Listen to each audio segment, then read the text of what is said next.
Hello, hello, welcome to the stream. It is Monday, which means it is one-shot day, as of the new schedule style that started this week. And today we are trying out Be Like a Crow, which is the best and possibly only hexcrawling, corvid-themed hexcrawling / journaling RPG system. Which I saw.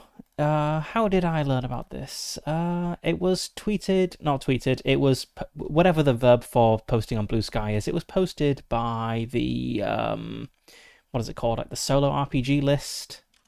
Let's check the name. Yes, solo RPG list on Blue Sky. I saw this shared by them and thought that looks like an interesting idea. Let's check this out. So this game does not use dice. It uses cards, as you can no doubt tell from the deck of cards here, and I'm going to be using the same deck of cards that I used for my Lichdom playthrough, which has all the... It's a very cool, neat looking deck of cards, which has it's a poker deck plus also pages and the major arcana and stuff. But for Be Like a Crow, you just need a standard poker deck plus the jokers. So I've taken out all the fancy cards, but still a nice looking deck of cards. And thematically fits one of the options for being like a crow. So let's just have a quick flip through the system to start with, and then we will get into it. So I have skimmed the book earlier, but I've not tried playing it yet, so I'll be going in basically fresh. I've also not read through any of the prompts and stuff, so we'll be learning together. So, Be Like a Crow. Corvid, noun. A member of the passerine bird family Corvidae, which includes the crows, magpies, and jays, and the raven, rook, and jackdaw. So you do not have to be like a crow specifically in this game. You can be any sort of corvid. I'm going to be a magpie because I have magpies in my garden and it's quite nice. Okay, yes, the stream did start. That's good. So it was a little bit scary when the Twitch stream manager doesn't reload and just shows the offline screen, even when you're a few minutes into it. So, yes, this is made in 2022 by Tim Roberts. I don't think I've played any of Tim Roberts' games before. Well, you can see it's not super long, so the whole game is basically explained in 26 pages, and then we have the rest of the book is just prompts, and the whole PDF is 80 pages long. So we have a little bit about what solo RPGs actually. Just a little comment I noticed while looking through this. Sadly, this table of contents is not hyperlinked, and the PDF doesn't have any bookmarks either, which is kind of annoying. But it is only 80 pages, so I'm willing to overlook it. But yeah, I do have multiple copies of the PDF open, so we can quickly flip between things, even without bookmarks. So, there's a bit about what solo RPGs are. It's nothing here is that surprising, really. It's just a journaling game. Here's an example of a little bit of journaling. So this is about a jackdaw Theral who had an encounter with an eagle, which says, "Not long after I leave the village, I spot the castle in the distance. There's a headwind, so it's going to take me an hour of flight to reach it. That's if I don't get hungry or tired on the way, forcing me to land. I'm considering whether to land and find shelter for an hour when I become aware of a shadow looming over me. Looking up, I see a mighty eagle, her wingspan several times that of mine. I hope she's not hungry, as I'd make an easy meal." And then it explains, the prompt asks you to make a skill check at this point, which are explained later on, but the player succeeds the skill check and they kind of continue in their journaling. "She swoops down and I'm sure my time is up, but no, she flies in front of me, signaling for me to take her tail feathers in my beak. I do so, and with her great wings she drives us through the headwind easily. At this rate, I'll reach my destination in half the time and with little effort on my part." So this is a success. A potentially scary eagle encounter happened, but it turned out for the best overall.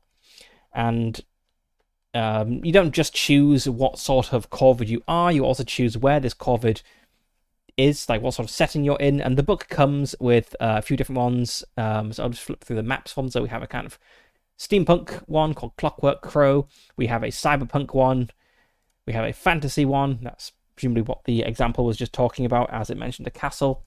We have Gothic, kind of Tower of London one, which has a kind of political theme to it, because the story goes that if all the ravens leave the Tower of London, England will fall, or something like that. And then we have a kind of modern day urban crow. The website, if I just quickly find it, the website has a few other expansions available. So there is a Crow Thulu, which is a cosmic horror one, a Fistful of Feathers, which is Wild West, Corvus, which is Morkborg, Tales from the Crow's Nest, which is pirates, and the Feathers of Fjorgyn, which is Norse mythology.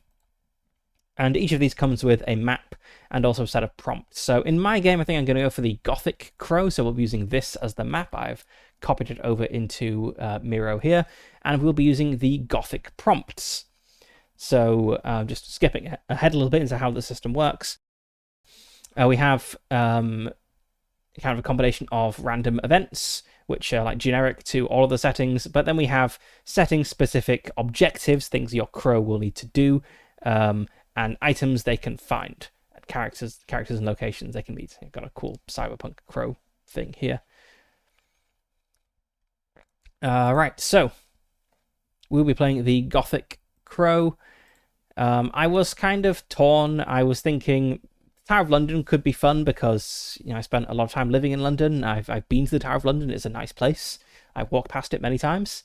And Urban Crow could also be fun because, you know, it's the modern world. But honestly, this Urban Crow map did not feel very inspiring to me. It's just very bland. So I was kind of torn between the Tower of London, Gothic, and Fantasy. And honestly, I just feel that the Gothic kind of won out as I was wondering about it. Maybe it's just the Gothic-themed playing cards I've got that got me there. But it does mean that there is scope to return to being like a crow. We could try different corvids and different settings in the future if it goes well. So, yes, it explains how it works. We have different life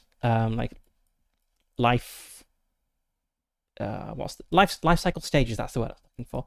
So it will start as a fledgling, and as you complete objectives, you kind of age and become a juvenile, then an adult, then an old crow. And what happens when you age kind of depends a little bit on the setting. So things will be different for the Gothic crows than in, say, the urban crows. But ultimately, you improve your skills. So this is kind of like the leveling up system. So a bit more about how it works. And yes, we have all of our character classes, I guess. We have carrion crows, magpies, rooks, ravens, jackdaws, and yes, that's it. So let's just quickly talk about what each of these are. I'm going to go for a magpie because, as I said, I have magpies in my garden. I did look to see if I had a picture of a magpie that had been in my garden, but I don't have any, actually. I only have photos of small birds, like goldfinches and tits, and large fat pigeons, which show up and try to steal all the peanuts that I leave out for the fancy birds. But I do get quite a lot of magpies. So, the carrion crow. This all-black bird is one of the most intelligent and adaptable members of the corvid family. The carrion crow is a solitary bird, though occasionally they can be found in pairs and on rare occasions in flocks. They are hardy and great problem solvers, but wary of other creatures, so they prefer to nest in trees and bushes. Got a bit about what they eat. We know that they avoid social contact, but they can be fearless when it comes to food. They venture out of remote areas and into urban environments in search of sustenance. Got a bit about how to make them, and when the carrion crows advance to get better at navigate, search, use tool, peck, and scare. So this is a skill-based game. We have these skills. So for travel and exploration, we have fly, hop, search, and navigate. For social interaction, we have befriend, signal, scare, and mate. For tools and rituals, we have dance, sing, use tool, and preen. And then for combat, we have peck, claw, dive bomb, and evade. So each type of corvid is better at certain types of things. And the special ability of the carrion crow is that they are intelligent and resilient. Every time you make a skill check using tools, you do so with authority, which is what the kind of advantage equivalent of this game. So we resolve checks by drawing cards. If you have authority, you can draw 2 cards and use the best one. We have magpies. The most distinctive member of the corvid family, this black and white bird is a jack of all trades, but not a jackdaw of all trades. That would be a different bird.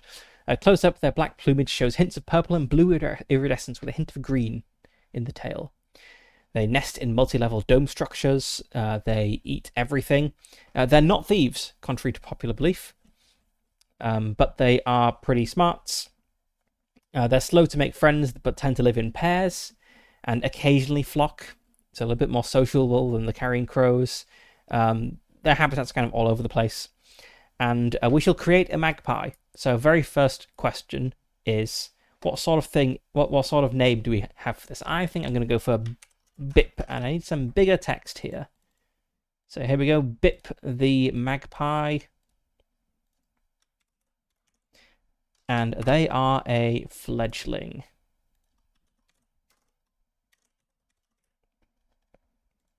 And our setting is Gothic. Picture.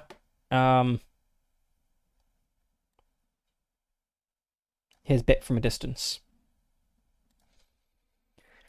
Okay, so we start at the fledgling stage. Starting at the fledgling stage, and each stage you advance, you can add 2 ticks to any one skill. You can also add 1 tick to a single skill from each of your main skill categories. You can also add 1 additional tick to preen, scare, dive bomb, evade, and fly at fledgling, and each time you advance a life cycle stage. Okay, so let's fill these out. So we get 1 additional tick to preen, scare, dive bomb, evade, and fly, and we will get these every time we advance as well. We can add 2 ticks to any one skill. I don't know which skills are good, but I'm sure that they're all good. Maybe let's go for navigate.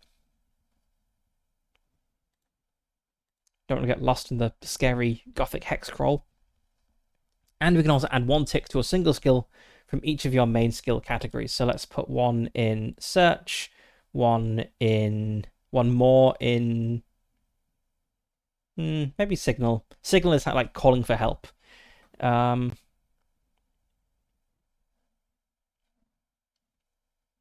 Yeah, sure. Let's put 1 in signal. Have 1 more in use tool and 1 in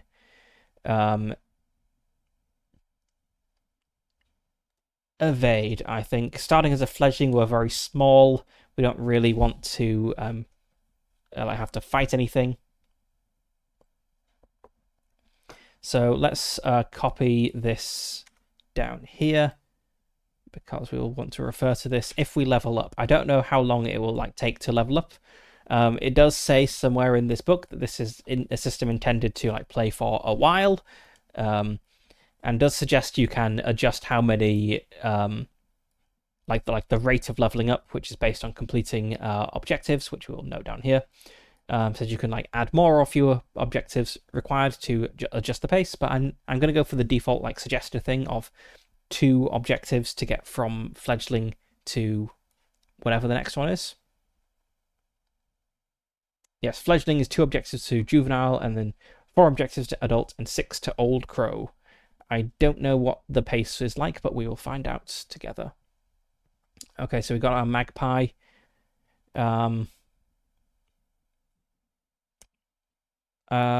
Description. I'm not really sure. Oh, it also says underline whatever skills you have authority in. So, as a magpie, we have authority in dive bomb and evade. Let's put those down here. Dive bomb, evade. Okay, we have rooks.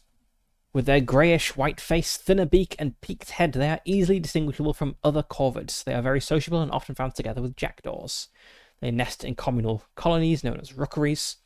They eat lots of things, as do all corvids. Rooks are highly gregarious and are often seen in large groups. They are unlikely to be encountered on their own. It is not uncommon to see them with groups of other corvids, especially jackdaws. They are particularly good at the social skills, so befriend, signal, preen, peck, and fly. And the special ability of the rook is, before making any skill check, you can choose to make a sing check. If you are successful, you'll draw the assistance of another rook and can make your next skill check with authority. And in place of an attack in combat, you can make a sing or signal check, and if successful, another rook will assist you, giving you 2 attacks in subsequent rounds. I don't get why in combat it is sing or signal, but outside of combat it is just sing. But that's okay, because I'm not playing a rook, so I don't need to think about that. We have the raven. Ravens are massive in comparison to their other corvid relatives. They have rough black feathers, sometimes with a blue tint, and a distinctive diamond-shaped tail. They nest on sheltered ledges or in the forks of trees. They eat lots of things, again, and their great size can make them intimidating, but they can be great allies if befriended and are not averse to forming bonds with other creatures. And they don't tend to travel far from their nests, though. And their thing is, as they advance, you can add 2 ticks to any one skill and 1 tick to things from the main category. So I guess they'll tend to get very good at a small number of skills quite quickly. And their special ability is they can scare people by ruffling their neck feathers. And finally, we have the jackdaw, the smallest ones. One of the smaller relatives of the crow. What this bird lacks in size, it makes up for in social skills and determination. Not only are jackdaws identifiable by their size, but they also have a distinctive silver grey hood and pale eyes. So they nest in chimneys and cracks in brickworks. They eat insects and small things. And they are sociable. They readily form friendships with other birds, animals, and even humans. And they have a strong sense of social status. So these ones are particularly good at the social skills and also evading, because they are very small. So that's the corvids. For the settings, we've picked the Gothic crow. So in this setting, nefarious beings ply their trade under the cloak of a mist that covers the land.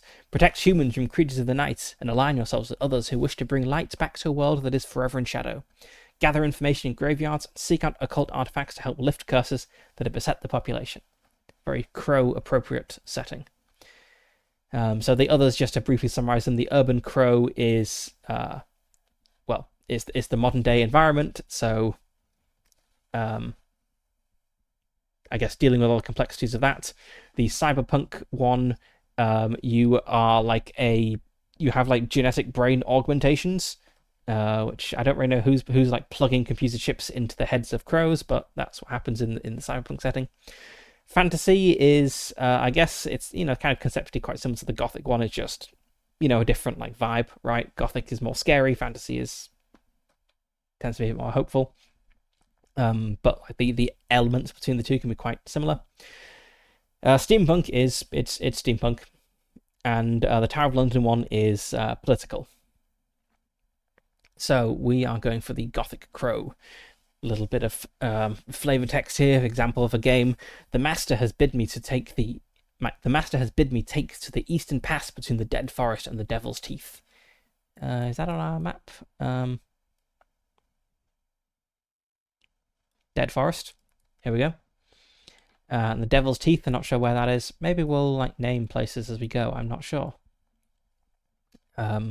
Something is rising there. I am to bring back news of the nefarious deeds that are rumoured to be underway. He tells me my task should not be taken lightly. Not only does the village's fate rest on whatever information I can return with, but even the very safety of the world may be at stake. And with a nod and a hop, I'm off. Out of the graveyard and beyond, into the mists. So each of these settings has gives us some different properties at each of our life stages. So as a fledgling, we are born into a world where we are seen as the harbinger of dark news. We add 1 tick to our scare skill. So let's bump that up to 2. The lands you live in are cloaked in darkness and mist, making travel dangerous. If you fail any navigate check, you inadvertently collide with a gnarly branch or fly into a tombstone, resulting in 1 injury. So failed navigate checks will hurt us. Let's copy these over. We'll put these like here. And let's just like underline this.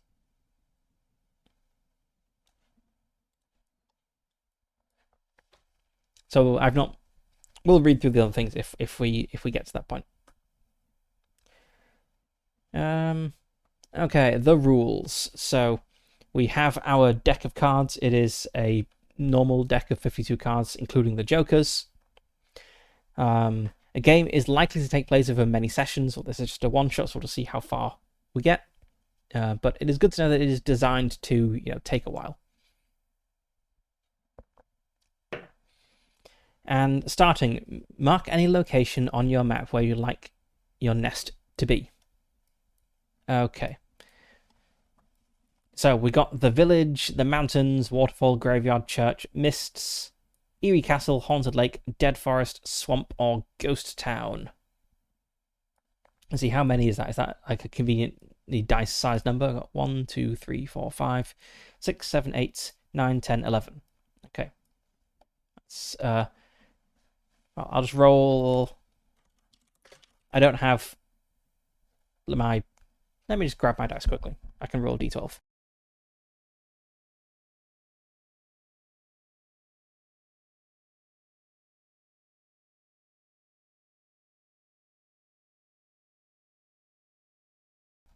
It's going to use a digital die roller, but why do that when I have actual dice? So d12, and I sort of just interpret them like the way I just did. So like 1, 2, 3, 4, 5, and so on.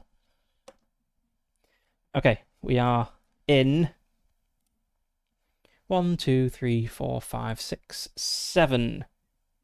We nest in the eerie castle in the middle of the haunted lake. Okay. Right, so it looks like we got kind of like a few different hexes on this island. Let's maybe nest. We probably want to like go to the village to scavenge. So maybe we nest in like maybe a little dock. Maybe people fish there. Let's like nest like here.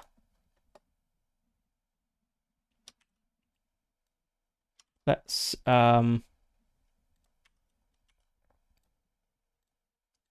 we'll probably want to note down multiple things on the map, so let's just number this like 1, and we'll have like a little key over here.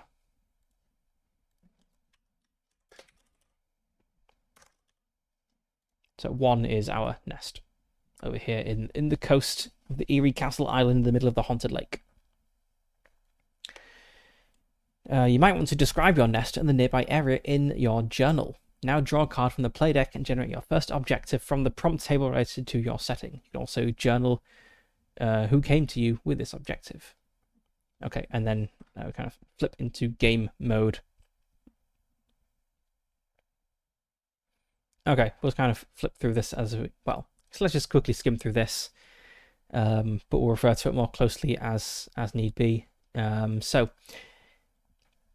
Essentially, we kind of switch between these different things. So we generate objectives, which we will note down here. As we complete objectives, we will level up and become a more powerful corvid. We will generate events as we move around. We can travel between the hexes. So we are starting in our, nest hex, but we'll move around as essentially the objectives will drive us to travel around to find things. You can take flight or land. So you can only travel between hexes by flying. We can use objects if we're carrying them, so we can carry 2 objects, 1 in our beak and 1 in our feet. And we can attack things if worst comes to worst. So we have tables for generating all of these things. And the way traveling works is you can only fly between hexes, and traveling between hexes will lead to events. So when we fly, yes, when we're in flight and try to move to a new hex, we generate an event. And if we are on the ground, we have to generate 2 events before we can take flight again. So in each hex, we'll have at least 3 events. 2 when we're in there and land, and then 1 when we try to leave. But it says somewhere in here you can generate events whenever you like. So if we're spending a lot of time in one hex, maybe we'll generate another event, but it'll be at least 3. Skill checks are based on our skill ratings and the cards. So let's say I want to make a navigate check, and the target is Right, so we draw 2 cards. The first card we draw would be the target. So the example here is you want to make a skill check, you draw a jack. That means the target number is 11. And then what you want to do is you want to draw a second card. That is the number you have rolled effectively, and add your skill to it. So in this example, carrying on, so the target number is an 11 because it is a jack. The next card they draw is a 10. So they need at least a 1 in the skill to do it. And they are using their search skill, which has 2 ticks, so their score is a 12, which means that they succeed. We get kind of advantage and disadvantage, which it calls authority and penalties. So if we have authority, we draw 2 cards and use the best. If we have a penalty, we draw 2 cards and use the worst. And we have a little description of all the skills. I guess they somewhat self-explanatory, I guess, kind of. We might refer to that. And yes, there's combat, which we'll get to if we need to do that. Yes, we have 6 injuries. If these fill up, we die. Because crows, sadly, cannot take many injuries. So let's get into it. Well, let's describe our nest a little bit. What did it say magpies nest in?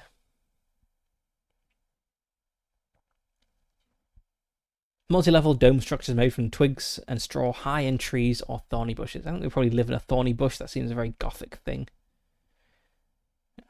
So we nest in a...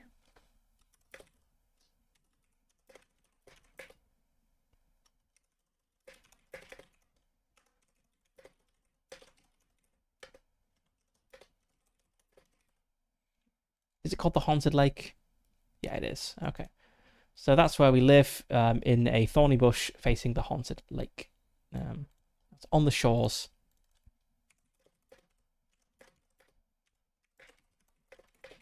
And we're facing the village. And I picked that spot because we probably want to go to the village from time to time to scavenge. Right, so we have to generate an objective, and that will then kick the game off. So turn to the Gothic Crow prompts, and we want an objective. So everything in the game uses cards. There are no dice. So let's go for it. So we have drawn an ace. And I don't believe the color matters because it doesn't say so here. Yeah, no. For some tables, like if we're looking at events, we have different tables depending on the suit. But for objectives, I guess we don't. So create your own dark objective or draw again. I'd quite like to be given an objective since it's the very first one. So let's draw another card. A 10. Character is trying to create an army of undead characters. Head to location and try to stop them. So we now need to look at more things. Let's note this down.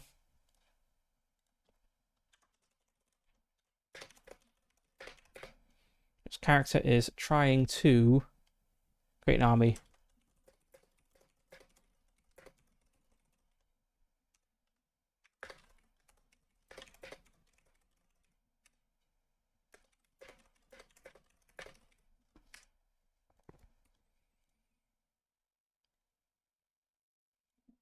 All right, let's turn to the characters table. A 9 of spades, a 3-legged dog. Okay. A 3-legged dog is trying to create an army of undead something. Let's see what the undead's Joker. Jokers mean something special. Let me find that. Using jokers. Whenever you draw a joker from the deck, you can choose to save it for later or play it immediately. You can play a joker to achieve one of the following: automatically win 1 combat attack, automatically succeed on 1 skill check, heal 2 injuries, discard a drawn card, and draw again. Let's put this joker to the side. I'll just put it over there. All right, we have a king of diamonds. A magician's rabbit. Okay, so let's go for a let's have the magician's rabbit be the actor here. Maybe the rabbit has actually absorbed genuine magic powers because it's more of a sorcerer than a magician. Undead, three-legged dogs. Well, I suppose they're just undead dogs. Some of them might be three-legged because corpses aren't necessarily complete. A wizard. Let's go for a sorcerer's familiar.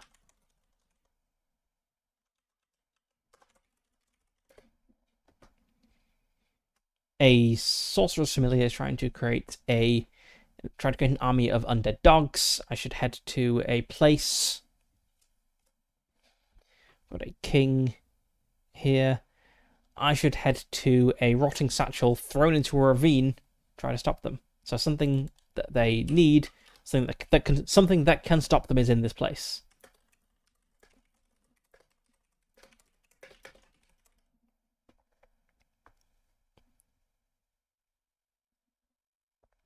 That doesn't mean that they are there. They could be somewhere else, but something that would end their ambitions is in this place.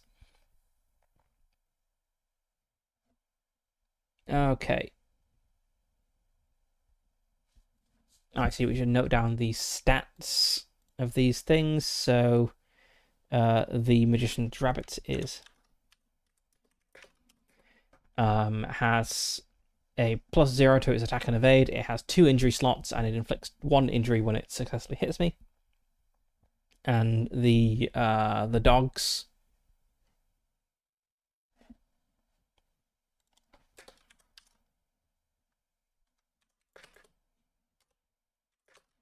So the dogs have 4 injury slots. They're pretty tough.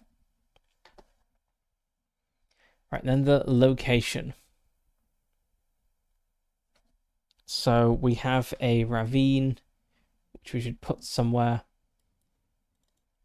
Head to location 2.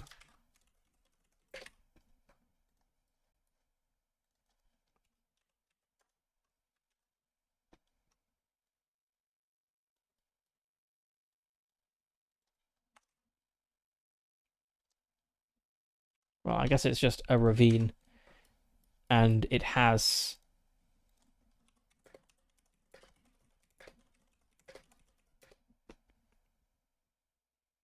maybe we'll have more things that go on in this ravine.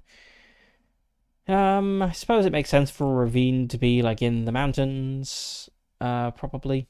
Maybe it's like a dramatic bridge spanning the ravine. So let's put it over like here. So let's call this a dramatic ravine between 2 mountains with a rickety wooden bridge.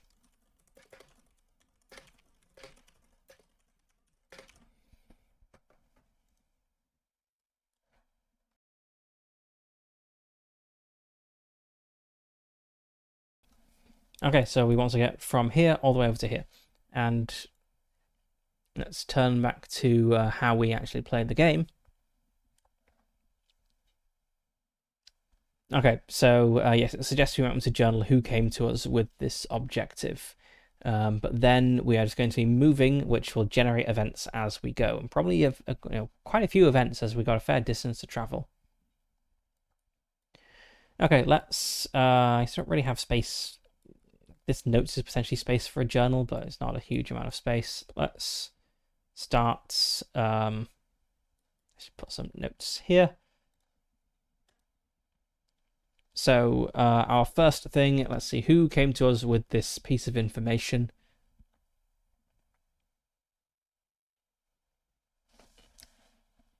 Maybe an undead dog washed up on the island. We're eating an eyeball from the corpse of a dog. That's really gruesome. And then the dog moved.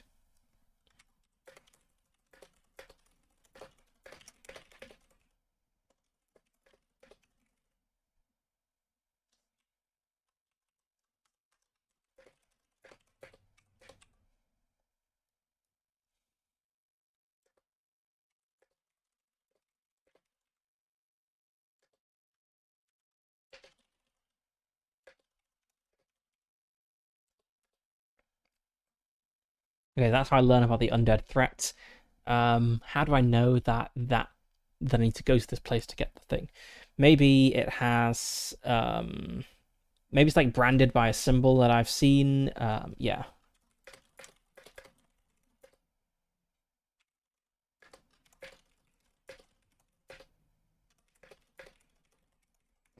Yeah, sure, let's go with that. So, the corpse of a dog washed up on the shore of the island and fought back when I started eating it. On it was a strange mark I remember seeing in the mountains. So, maybe the source of Smilly is in the mountains, with this thing that will um, like put a stop to this crisis. But that's why we're going over here, and we will figure out what happens, what to do when we get there. So we want to move. Let's see, moving. Traveling, here we go. Each setting has its own map with landmarks that relate to the location prompts for that world. Just make sure there isn't a ravine that I missed, right? No. I had to pick where the ravine was. The maps are divided into hexes. You can land in any hex and explore. You can only travel between adjacent hexes when flying. Okay, so when flying, you can use a turn to move between adjacent hexes. Okay, I had misunderstood things slightly then. I thought you had to like fly into a new hex and then land, but you don't. You can just keep flying. Okay, I guess we're just gonna fly straight over to the mountains to see what's going on. So that means we'll be generating a flight event as we move through each hex. And let's have a little marker for where we are. So we're currently in this hex.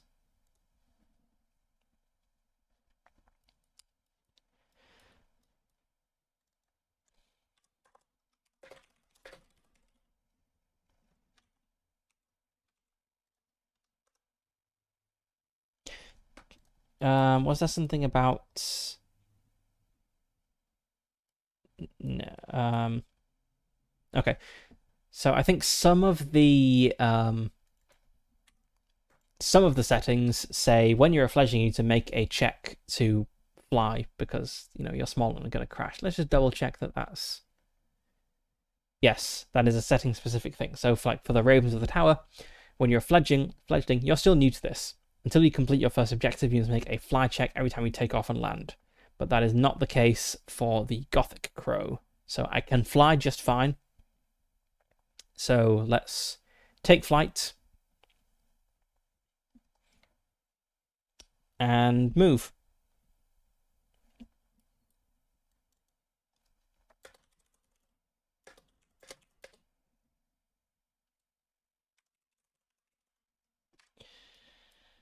Right, so the corpse of a dog washed up on the shores of the island and fought back when I started eating it. On it was a strange mark I remember seeing in the mountains. I took flight to go investigate, so now we need to generate a flight event, which I believe these are just in the regular, like, generic things.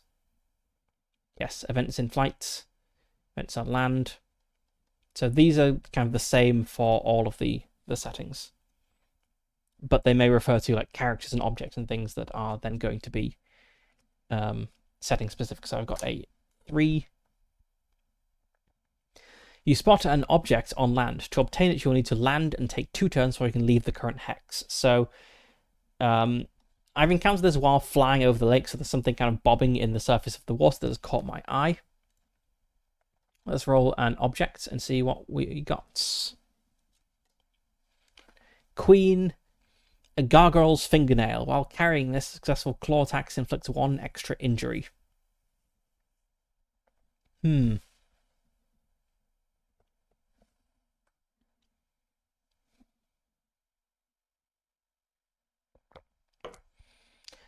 I think I'm going to leave this. But I will note down that there is one there. So let's put it over here in our notes. So if we want to find this again, we'll need to make a search check to spot it.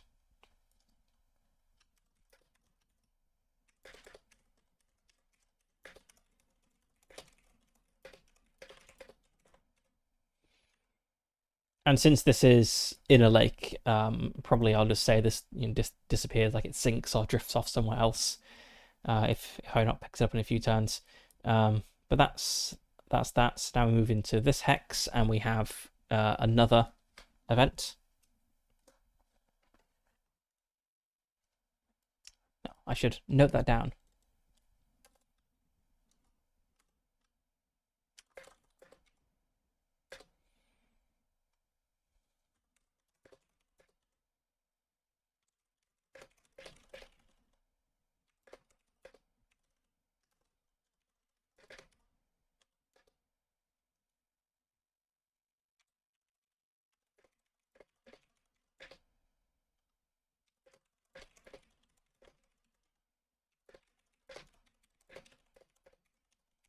I saw a sharp rock floating on the water. How weird. It looked like it could be good for cutting things. Maybe I'll get it later. Okay. And then we have an event. That was what I just turned over for the... Yes, that was the gargoyle's fingernail. Okay, we got a 4 as we move like out of the lake onto the land. This is a black event. A tailwind gives you haste. Advance immediately to any adjacent hex. All right. A spooky wind sprung up.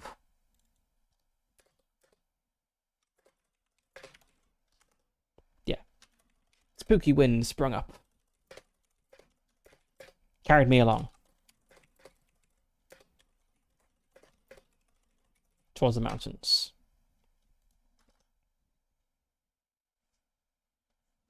Yeah, let's have one like paragraph per thing. Okay, we're now over land, so I'm more inclined to stop and search for things here if we spot something useful. But I think I'm just going to keep pressing towards the mountains to start with, unless we get an event where we spot something interesting. Okay, a 9. An object comes hurtling towards you on the breeze. Make a successful evade check or it hits you, causing 1 injury. The object falls to the ground and you can land in your current hex to retrieve it. Okay, what object is this? 10. Half a Spanish doubloon. You can give this item to another creature and make a befriend check with authority on them. Well, this is a shiny item and I'm a magpie, so I think I'm gonna get this. So, a shiny rock coin. Do magpies know what coins are? I don't know. A shiny rock. How does it come flying towards me on the breeze? Like coins are generally heavier than air. Maybe there's like someone below. Maybe there's like a fisherman or something below, and he is like tossing a coin into the air. That's okay. There's a fisherman below, and with him is his son, who, as a game, because fishing is really boring, is just like tossing a coin as high up in the air as he can, and then catching it, and it hits us.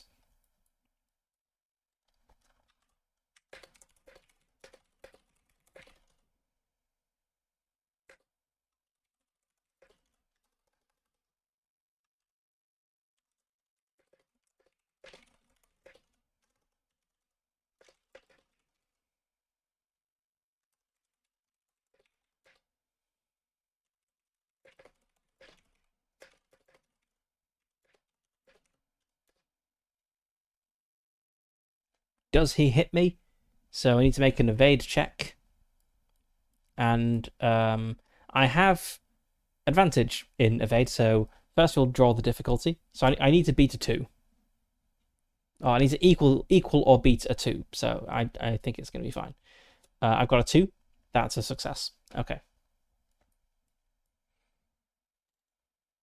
He nearly hit me, but I was too fast. Too quick. And I can search it. The object falls to the ground and you can land in your current hex to retrieve it. I'm just going to swoop down to the ground and grab the coin.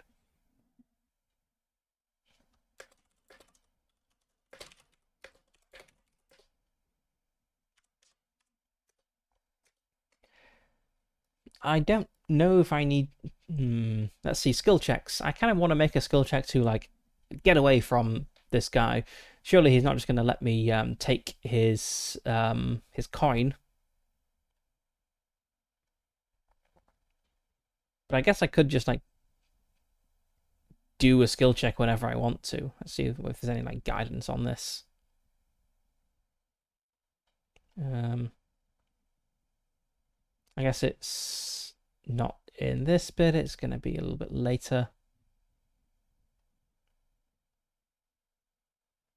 I mean, I can just say I'm doing a skill check, even if the rules don't say so. Yeah, if you're attempting to do something where success isn't guaranteed, you should make a skill check. For instance, if you want to hop down some steps, this will be a fairly simple task and doesn't require a check. However, if you're attempting to hop through a tangle of briars without injuring yourself, you should make a hop check.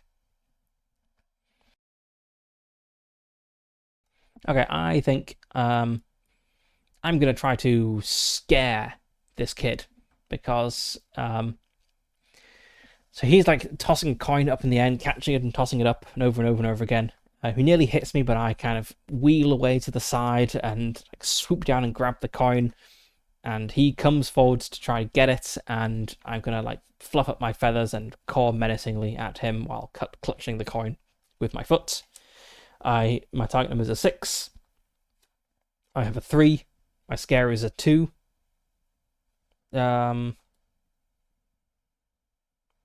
So let's see. Yes, I don't get any advantage on that. So I got a 5. So I failed to scare. I'm going to try to quickly fly away and successfully do that. Okay.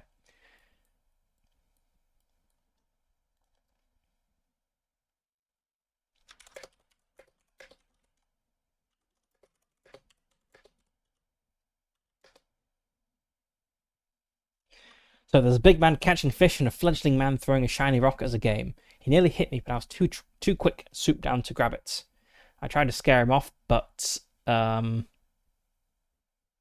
he was not scared. You can tell I'm not an author with this amazing phrasing. He tried to scare him off, but he was not scared. But fledgling men can't fly, so it's all okay.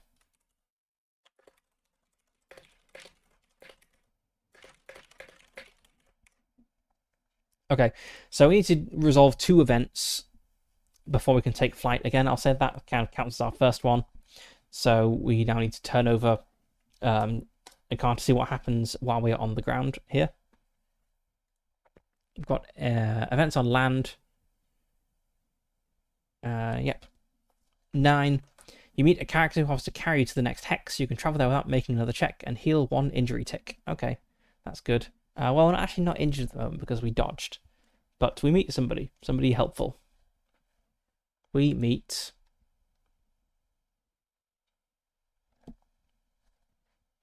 a living doll. That's creepy.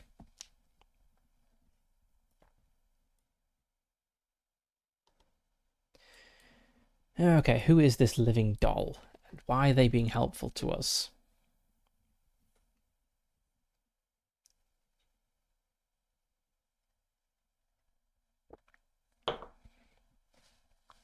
We meet a living doll who offers to carry us to the next hex, and I can travel there without making another check. Okay.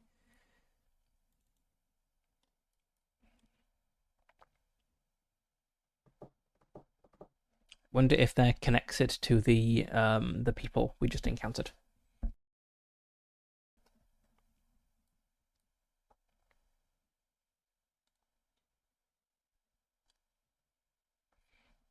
Maybe not. I think we've probably traveled a little distance before we hop back onto the ground. So maybe the living doll is interested in the same thing we are. Like they've seen some sign of odd things happening in the mountains and are on their way to check it out themselves. And they offer to take us with them, and the reason it's only going to be 1 hex is after 1 hex, where like, man, they're so slow not being able to fly. I can get there way faster than them, and then we'll just abandon them after a hex. What's a good name for a living doll? Gwendolyn. I think let's go with that.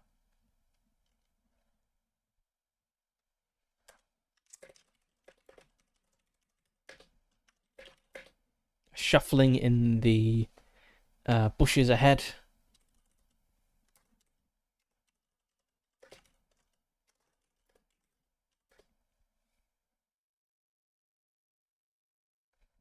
And chord fearsomely, yeah.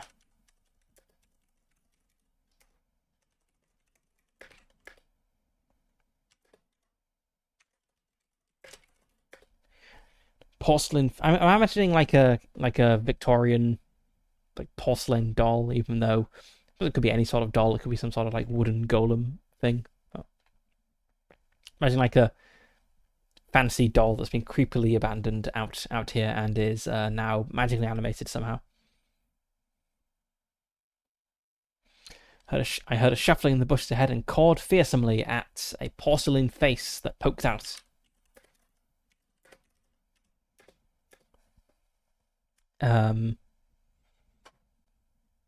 It said its name was Gwendolyn, or maybe how do we broach? How does conversation begin between us?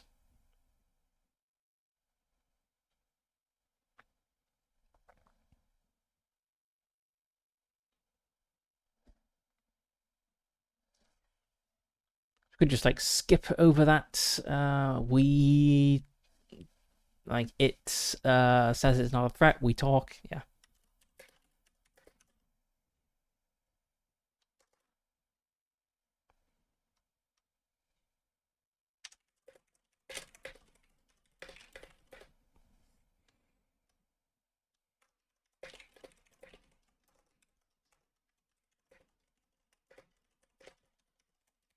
It says, sorry for scaring me. I was not scared, just surprised.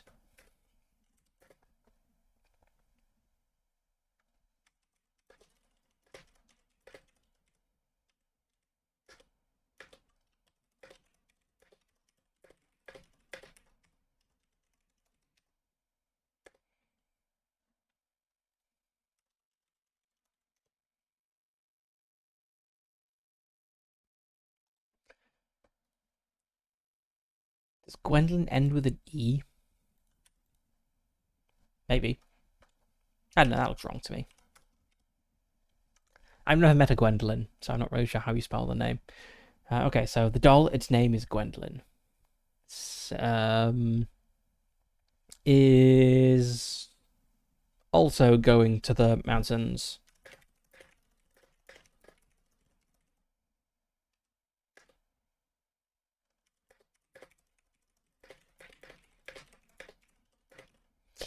Let's say the doll's looking for the sorcerer,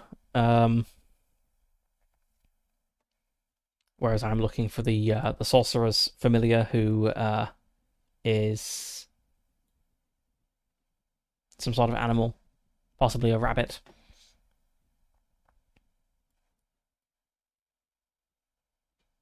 Yeah, the doll is going to, and is looking for a man who made it and offers to carry me.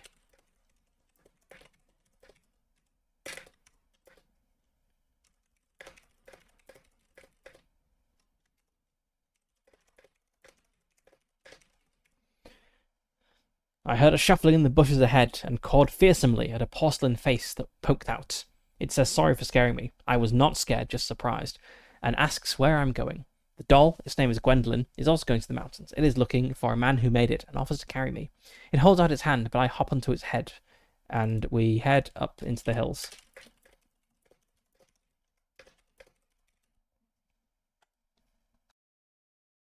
Okay, so we move one more hex.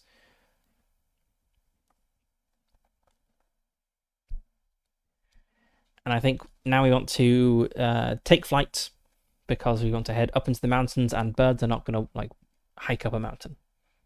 They're going to fly. So, let's see. We're on the ground.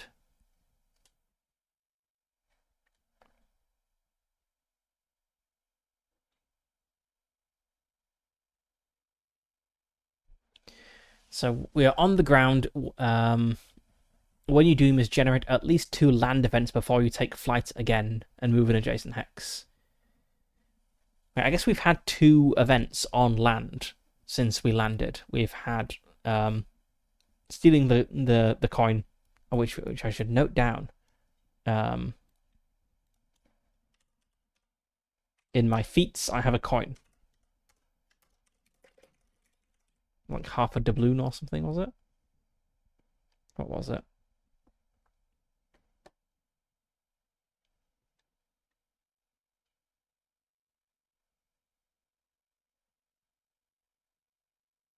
Half a Spanish doubloon. You can give this item to another creature and make a befriend check with authority on them.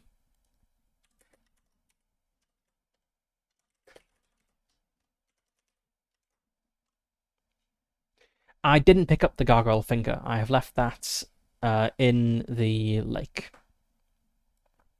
I've noted it down as maybe something I could pick up in the future. So I think I can take flight again because I've done 2 land events. So I shall spread my wings and soar up into the air. And we now need a event in flight. As we move to the next hex, we've got a 3 here. I spot objects on the ground.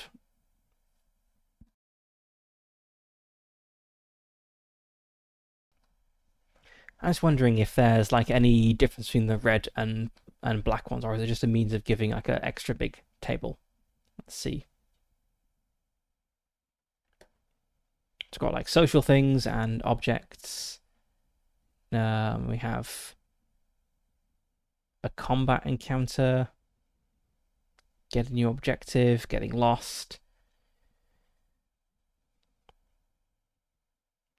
Yeah, social encounters, finding objects. Yeah, it doesn't look like there's a difference in style between the 2 tables. Okay. Right. Okay, so spot an object on the ground. Let's see what is this object on the ground.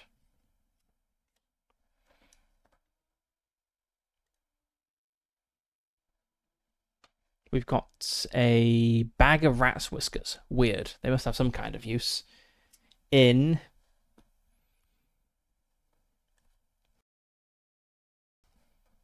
a wooden shack in the woods. So we look down and we see there's a wooden shack here, and there's like a bag on the roof.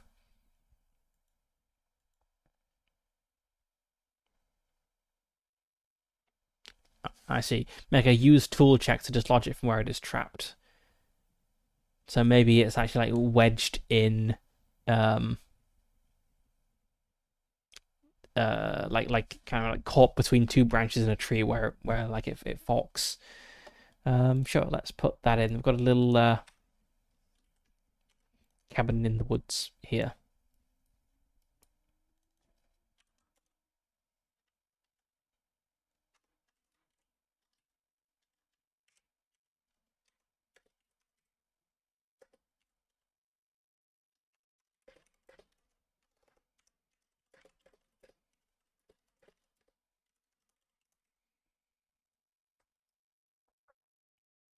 I don't think I'm going to pick this up. I'll just note down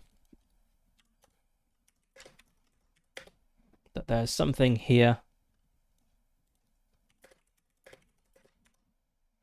Was it a bag of rat's tails, was it? Rat's whiskers.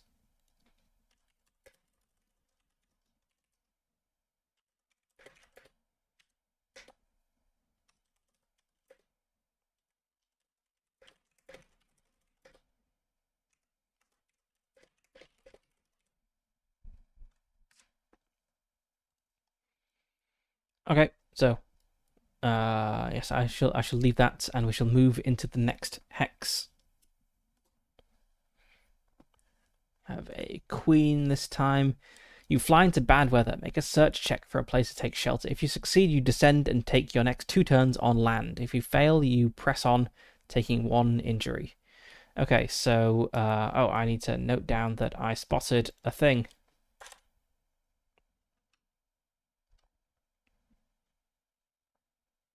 I guess this took place like just after I left the no, the doll brought me into this hex. So yes, I leave the doll, and then I kind of spot as I'm flying toward the mountains.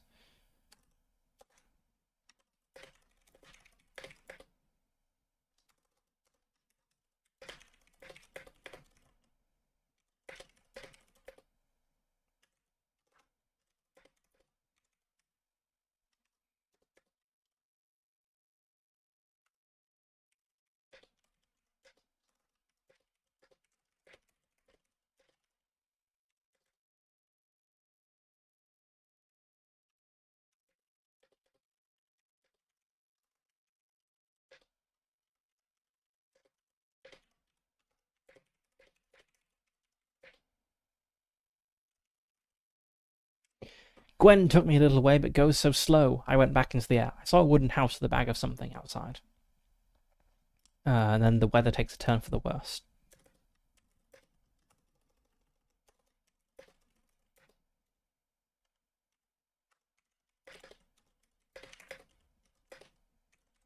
And I need to make a search check for a place to find shelter. So my search is only a 1. So my target is a jack. I could use my joker to just automatically succeed this. I think that's what jokers do. Let's see, jokers. Using jokers, page 24. Another slight annoyance with this PDF is that the PDF page numbers don't match the actual page numbers. So this says 24, but it's actually page 31. Anyway, jokers. I can automatically succeed on 1 skill check. Yeah, let's do that. Let's use my joker that I got earlier to find a place to shelter.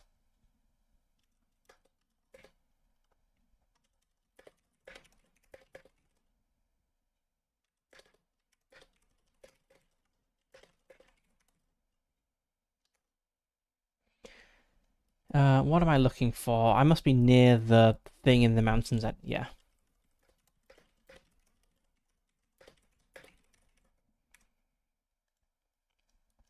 So what is my objective? It is to... A sorcerer's familiar is trying to create an army of undead dogs. Head to a rotting satchel thrown into location 2 and try to stop them. So I have seen a symbol on this rotting satchel as I've been flying around here before. The same symbol was on a dog zombie that washed up on the island. So that's what I'm looking for. Oops.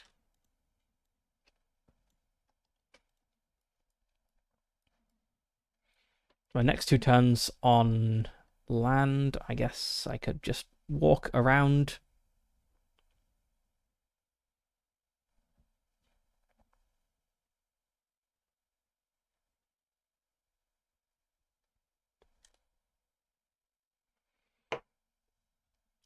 I need to figure out how I can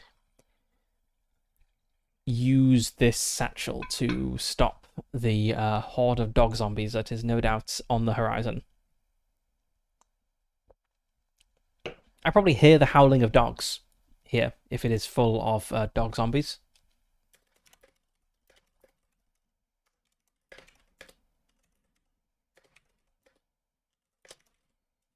Yeah, I hear the howling of dogs over the wind.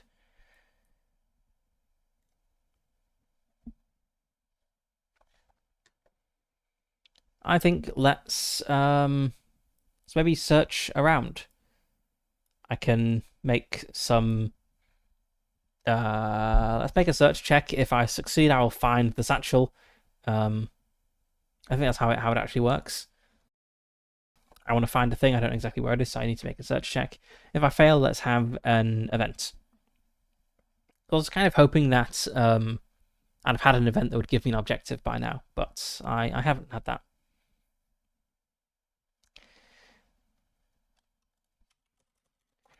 A satchel is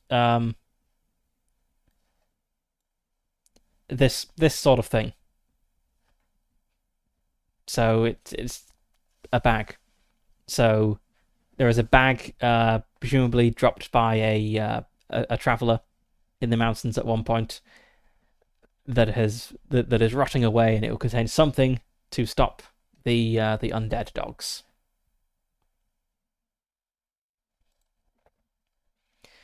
Let's search for this satchel. My target number is a 7. I have a 1 in search, so I need to get a 6 or better. I got a 10. Okay, so I have found this satchel.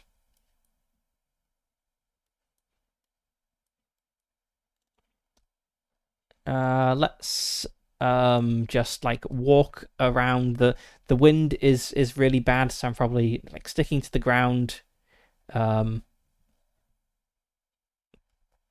And maybe this like cave I've taken shelter in actually connects to the ravine, and so I can like wander down a little bit, and then I see this satchel just like on a ledge, and I like hop down to it.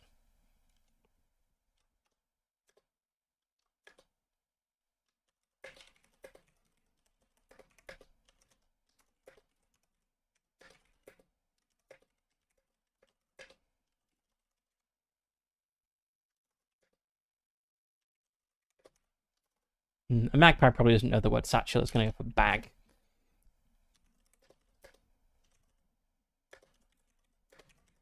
The cave connects to a ravine, and I can see a bag with the dog symbol on it. So I'm trying to traverse down a ravine in terrible weather. This sounds like a hop check. I am bad at hopping. I can't fly because it's bad weather. Ace. I believe ace count as ones in this. Let me just double check that.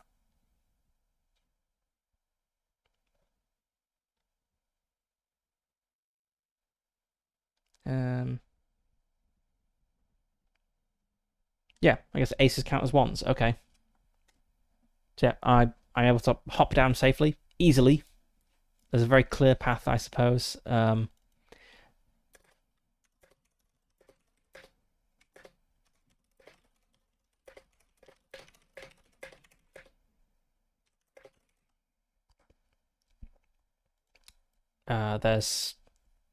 I guess there's like some rocks in the way, which are kind of blocking the wind, so I can hop down very safely and get to this sack. And let's see. I think I want an object to see what is in here.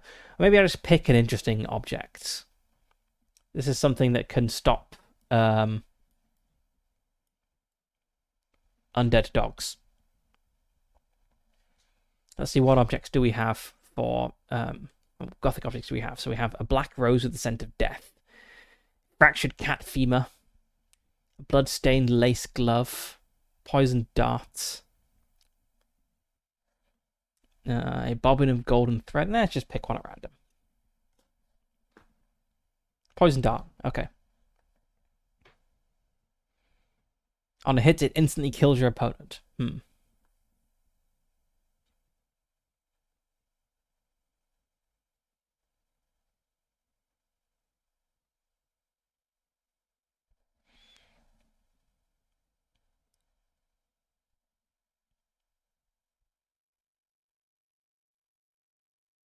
So I've not connected this to the sorcerer's familiar at all yet. Maybe we can retcon that. I talked about that with the doll, the animate doll. Maybe it was looking for.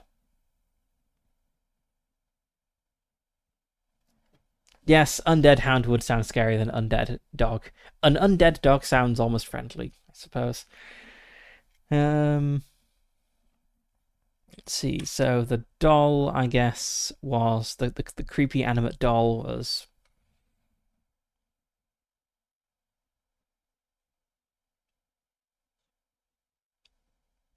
Maybe looking for its lost dog.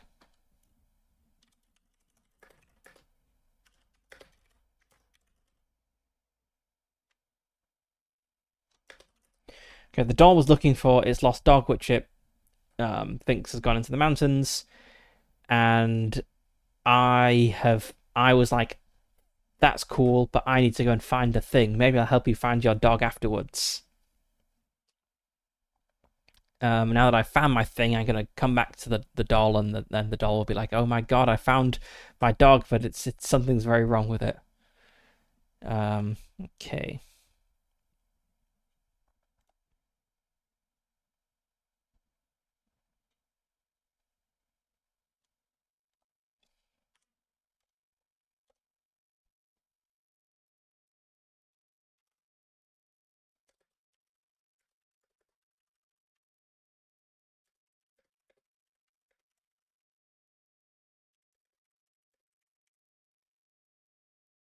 So the cave connected to a ravine, and I can see a bag with the dog symbol on it. I hop down a path sheltered from the wind by some big rocks. There's a pointy bit of metal inside. Mine now. So I'll put that here. So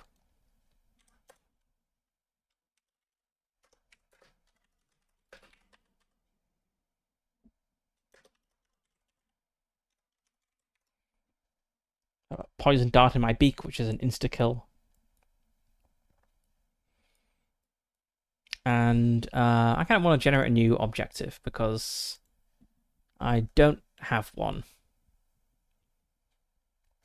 So let's there's maybe something here. Well, I guess we'll figure it out based on what we get. There might be something here that will tell us something. Your nemesis has destroyed your nest while you were traveling. You heard there is a potential site for a new nest in a certain location. Travel there and build one.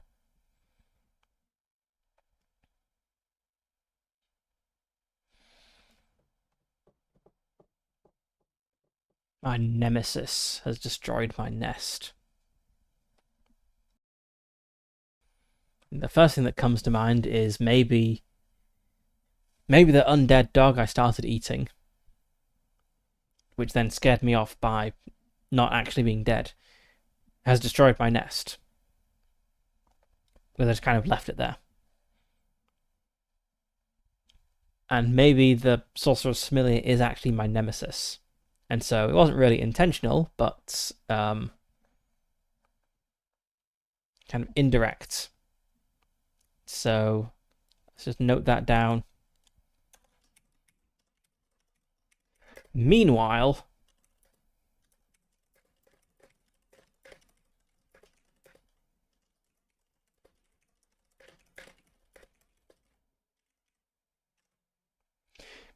back at the nest, the undead dog recovered enough to cause some havoc. And when I get back, I'll discover that I need a new nest.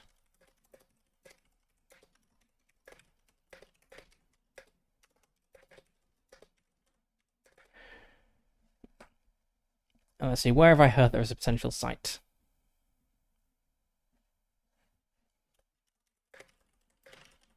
I've heard that there's a shipwreck that could be a good place.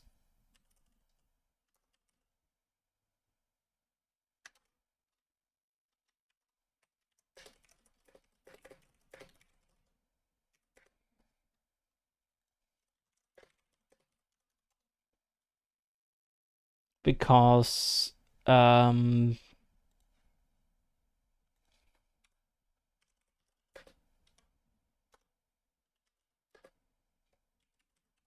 the mans. I feel animals are very good at language, except in instances where it's funny. So we don't have children, we have fledgling men. We don't have men being plural, we have mans. Because the mans call the top bit of a ship the crow's nest.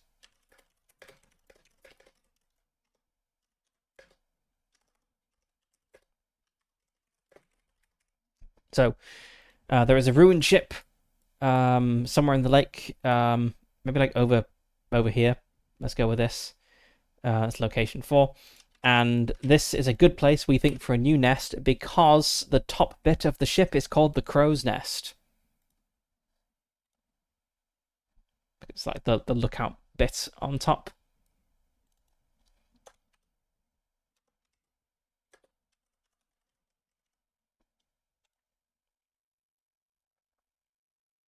Okay, so we'll discover this when we return.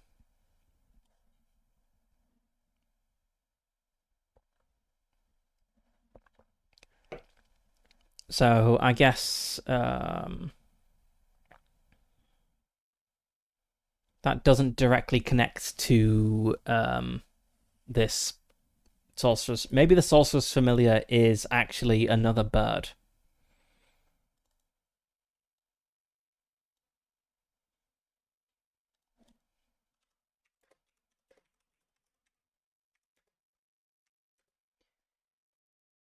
Maybe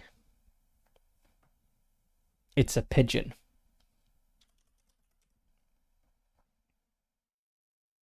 And they're my nemesis because they think they're so much better than all the other birds because they're a sorceress familiar, but they're actually just a pigeon. You know, the worst sort of bird.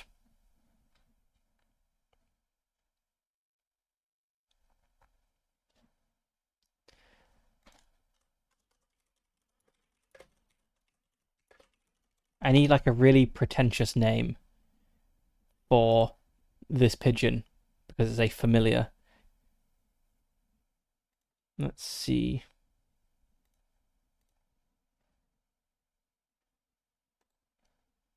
Let's have a look at the fantasy name generators.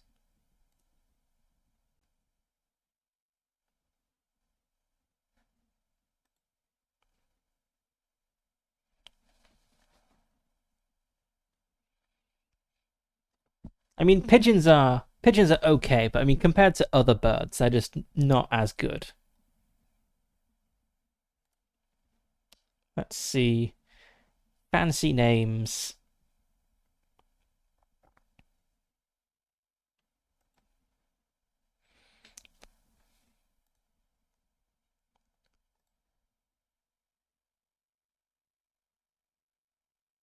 Okay, yes, these random centaur names sound very unpigeon-like.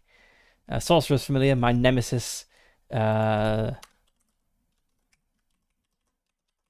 go for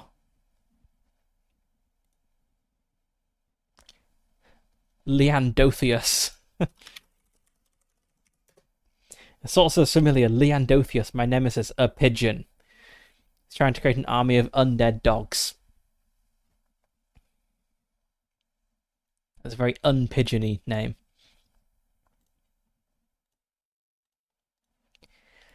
So I will get back. I need some way of connecting the dogs to Leandothius to progress this thing. I mean, I guess this means I found this poison dart, so I guess it means I'm just going to find my nemesis and just kill them.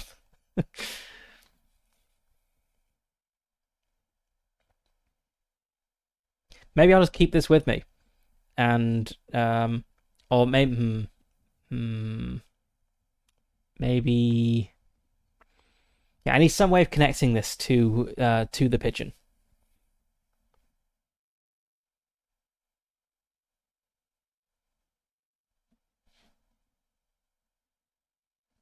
Yeah, I feel it's not a very gothic story at this point. Um, okay, right. I think I see how to do this. So, Gwendolyn is looking for its lost dog. I went to go and do my thing. I'm now going to go back and meet up with Gwendolyn. I will find Gwendolyn um, confronted by an undead dog who we have to fight. And there will be a single pigeon feather caught in the collar of the dog. And I'll be like, oh my god, that's Leandothius's feather. There we go. That's how it's all gonna come together. And then I will return home and find the dog has destroyed my nest and be like, right, I need to kill Leandothius now.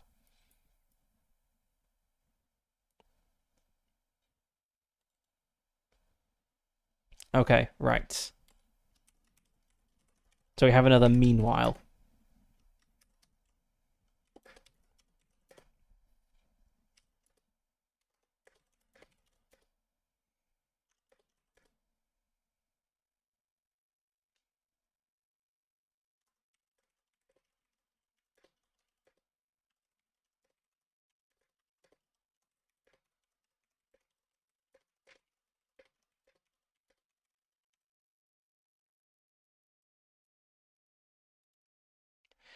Okay, right, let's go back and meet up with Gwendolyn. So we want to go back to the previous hex and then search, and we will find this all going down. It will all come together.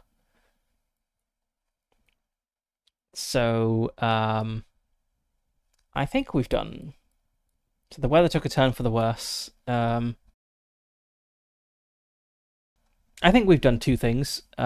We searched and we hopped, and the event was your next 2 turns have to be done on land, and we've done that. So we can take flight again.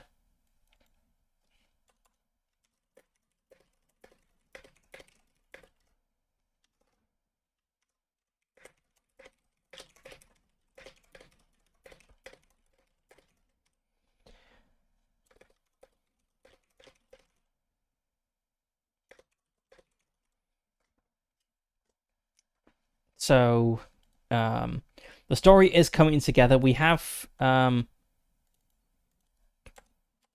objectives. And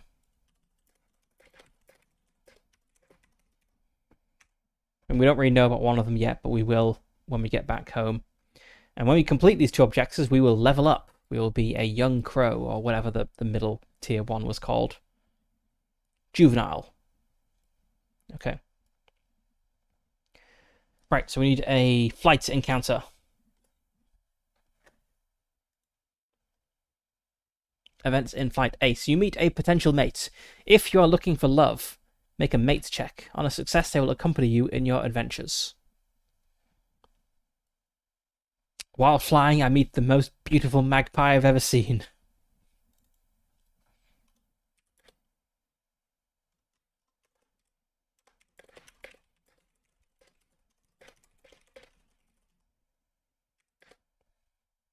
I see another magpie. I take to the air once more. I see another magpie in the distance. By God, she's beautiful.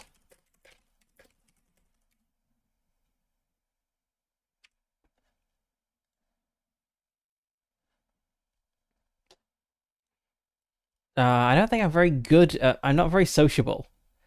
Um, my God, this game's a mimicry of real life. Okay, let's try to impress this other magpie. Need a 5. I got a 6. I succeeded. I impressed this other magpie.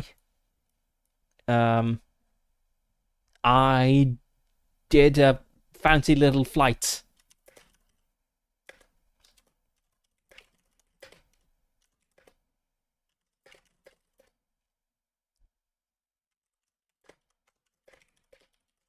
I spun around in the air and showed off my stuff. Okay, immediately succeeding at a potential romantic encounter. I guess the game is not actually a simulation of real life. Okay. Right, I need a name for this other magpie. So my name is Bip.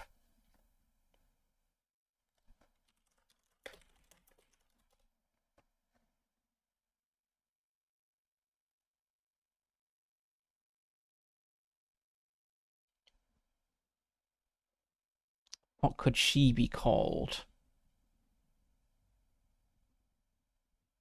Hmm.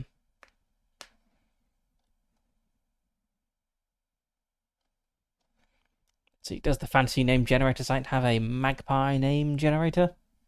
That's a bit too specific. Surely it won't have that. Like bird names or something.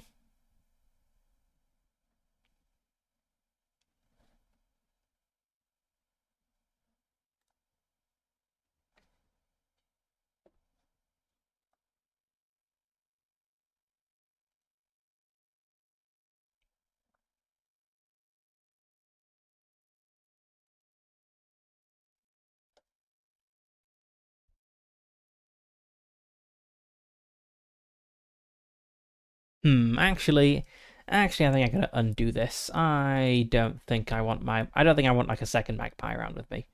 Let's say so. She was impressed. But we part ways. Star-crossed lovers.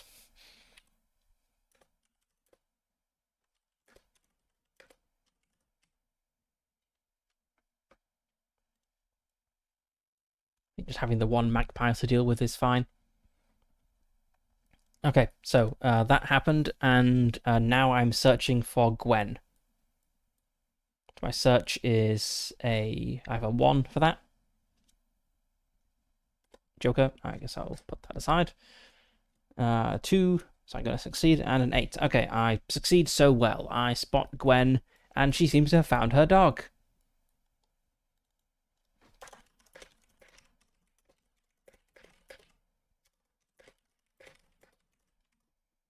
Right, so I'm back in this hex. I spot Gwen below, and she's found her dog. Wait, no. The dog is dead. Just like the one on my island.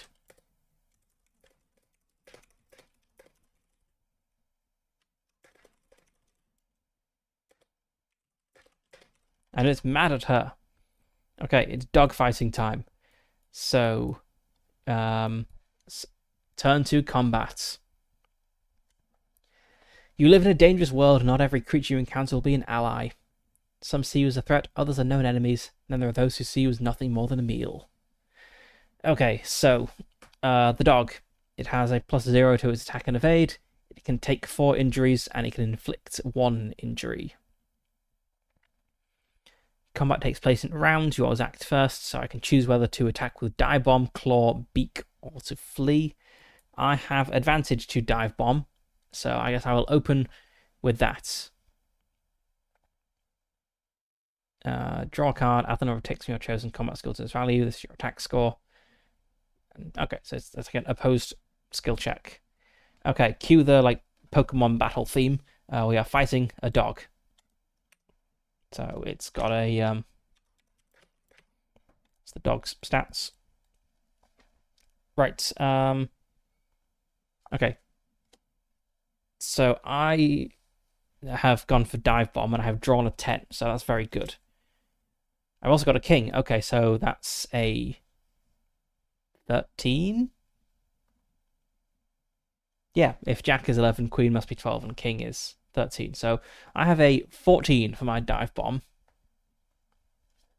The dog has a 1. So I inflict 1 injury on the dog. Okay, now the dog gets to act. So it just has a +0 and it doesn't have advantage. So it's got an 8. I need to I need to make an evade check. I have advantage in evade, but I don't need it. So I succeeded, so I evaded. I guess I can just keep dive bombing. Just keep doing that. I've got a 4. Not amazing, but I have advantage. That's a jack. Okay, so my dive bomb score is a 12. The dog got a jack, so that's also a success. I could stab it with the poison dart, I suppose, but I want to keep that to stab my nemesis. Okay, dog's turn. It's not going to hit me with a 2. Yep. Okay, my turn. All right. I hit the dog again.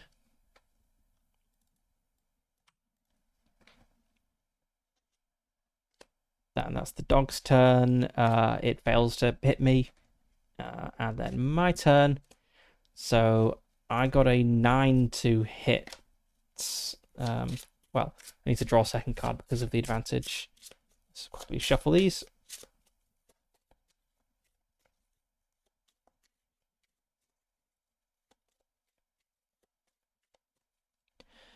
Okay, I got a 9 and a queen. Okay, so I have a 13 to hit. It got an 11 to defend. Okay. So by repeatedly dive bombing the dog, I kill it.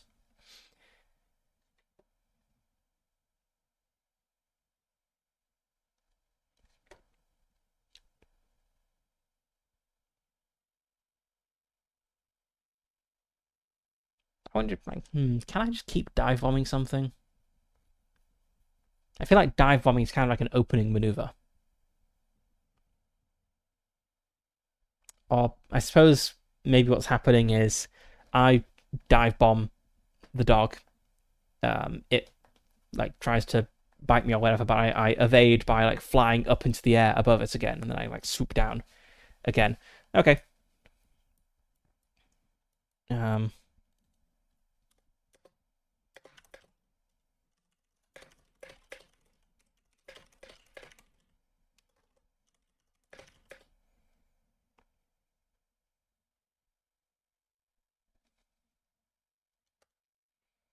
I swoop in and dive bomb the dog until, I was going to say until it runs away, but I could be very gory here, until its blood coats my face and I begin eating its eyeballs.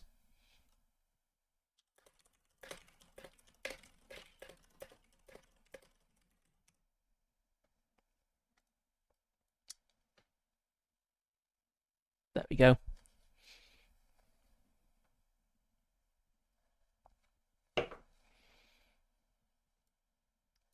Alright, we did it. We saved the creepy animate doll. And now, critically, we spot that there is a single pigeon feather caught in its collar, and we instantly recognize which pigeon this feather comes from.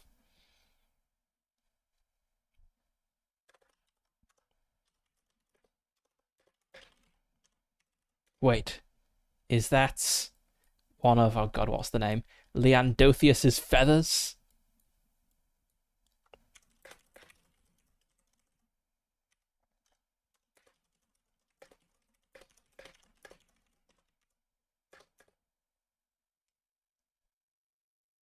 Is that pretentious pigeon behind this?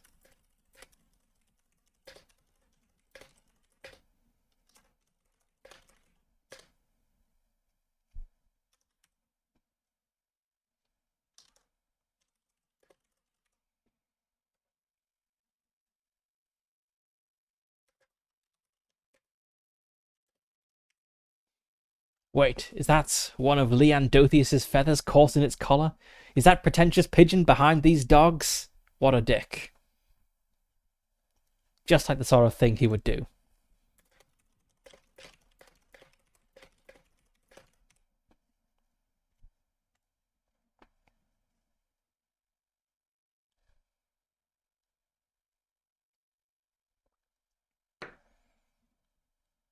Okay. We've made the vital connection that will let us discover that the dog which destroys our nest back at home was also created by our nemesis, and therefore we need to establish a new nest and kill our nemesis. And then that will level us up. What do we get when we level up? So as a juvenile, you align yourself with a vampire bat who bestows you with several of their magic abilities. Add 1 tick to befriend, scare, and preen checks. In combat, on your turn, you can forsake your attack and call on them. They will instantly appear and give you aid, granting you 2 attacks on subsequent rounds. They'll vanish into thin air at the end of combat. Additionally, as a juvenile, you may pick any other 2 skills to add 1 extra tick to. Okay, so this sounds very gothic, whereas we've kind of ended up somewhat being like gothic flavored comedy, I guess, with the story so far. The tone is not quite as gothic as I thought it would be, but that's fine. Okay, we need to resolve this situation with Gwen, who is probably distraught at the zombification of her dog. But we're bad with social things, right? Magpies. Let's see, magpies.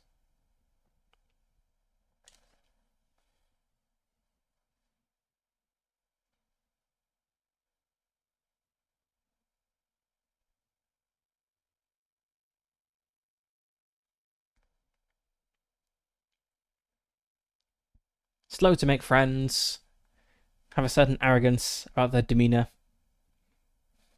I think that arrogance maybe plays into why Leandothius is our nemesis. Like Leandothius thinks he's so good, but he's just a pigeon. Okay, maybe we're just like, you're welcome to Gwen. Like, we saved the day. Well done.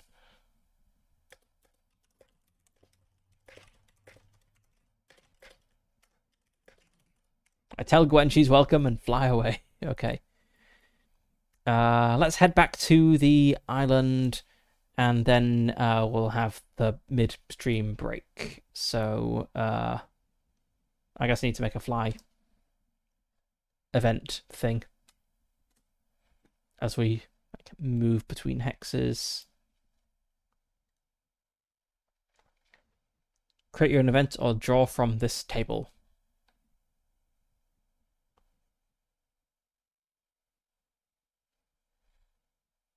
Let's just draw again. Ace. You meet a potential mate. Oh, well, I just had that one. Let's keep going. You see crows performing a funeral in some nearby location. Land and help them using a successful sing or dance check, and they will gift you with an object. I'm already carrying 2 things, and I want to get back home, so I'm not going to do that.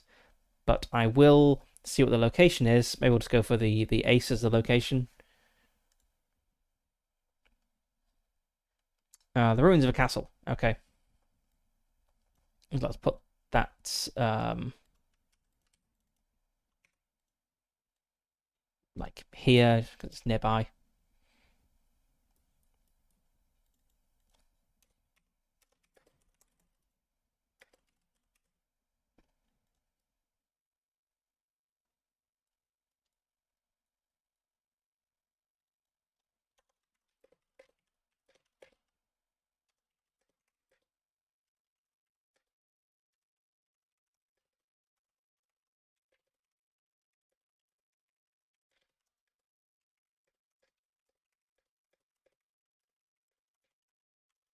I want to get home and eat the dog. So I left them to it. Okay, so we're in this hex. Let's keep flying. Our next event is a black 4. A tailwind gives you haste. Nice. So we had that heading north, and now we're having it heading south.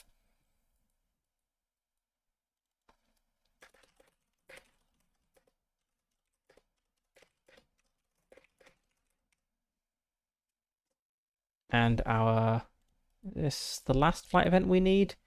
No, it's going to be one more. So no, this is the last flight event we need. So we head down here, and we get a king, which is draw again.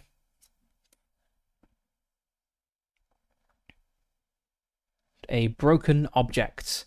This is maybe a broken object in the destroyed remains of our nest.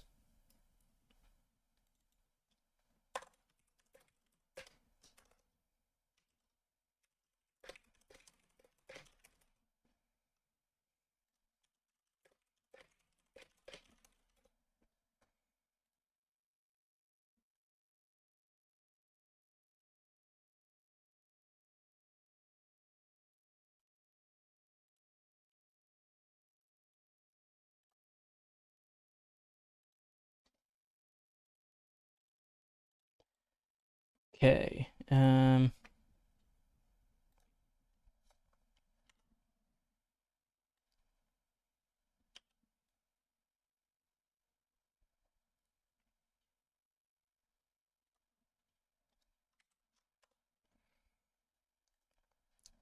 Just had a very dumb idea that I'm going to force into reality. So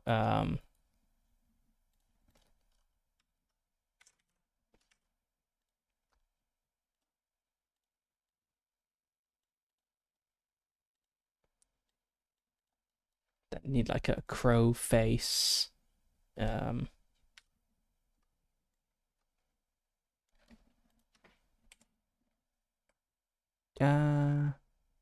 Does Miro have like a mirror option? That'd be very convenient if I just like flip this horizontally. Doesn't look like it does.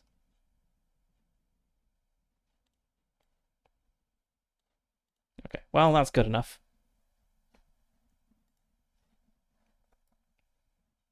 Okay, egads, my nest is ruined. The dead dog destroyed it.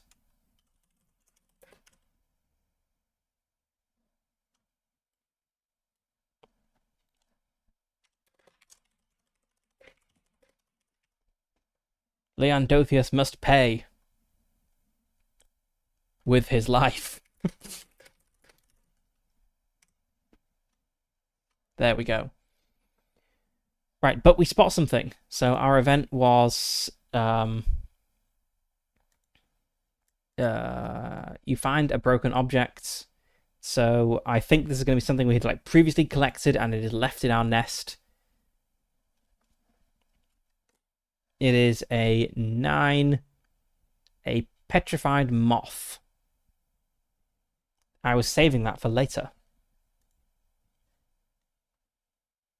No, it's something. It needs to be something I can fix.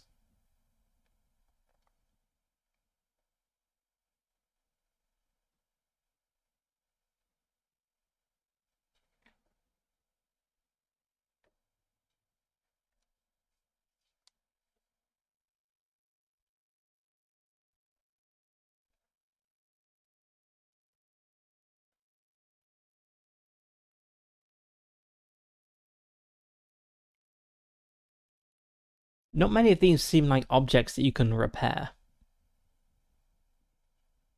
Like, most of them are kind of broken already.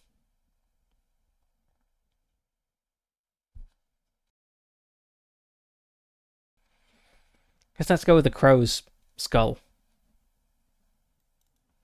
My favorite crow's skull is broken.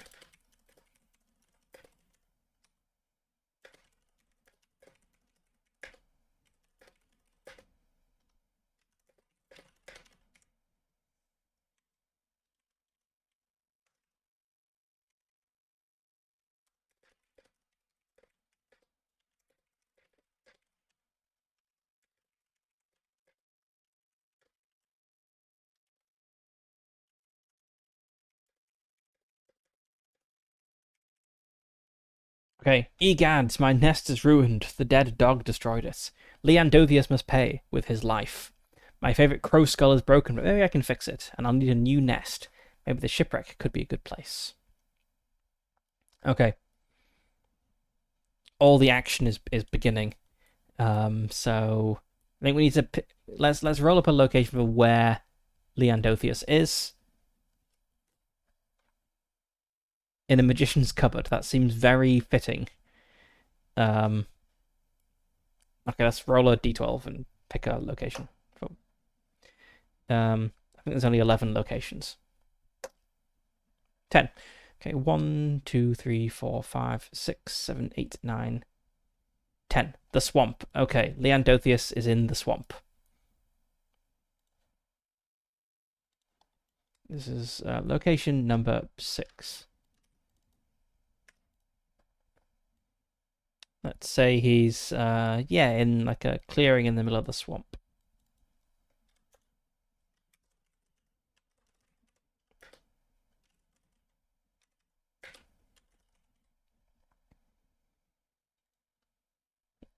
Yes, there is a tower in the middle of the swamp, in like a clearing, which is where the sorcerer is, and is therefore where Leandothius is. And we can go there to kill Leandothius to get vengeance for destroying our nest with his zombie dog. All right. Shall have a short break. I'll be back in a moment, and then we will probably immediately go and set up a new nest, as that's the closest thing. And then we'll go and kill this pigeon. Okay, I'll be back shortly.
Okay, let's go make a nest and then kill a pampas pigeon. Right, so we are at our nest. Presumably we've landed, so we need to do some land events before we can take off again. I guess these events will happen as we're looking around the wreckage, recovering what we can, and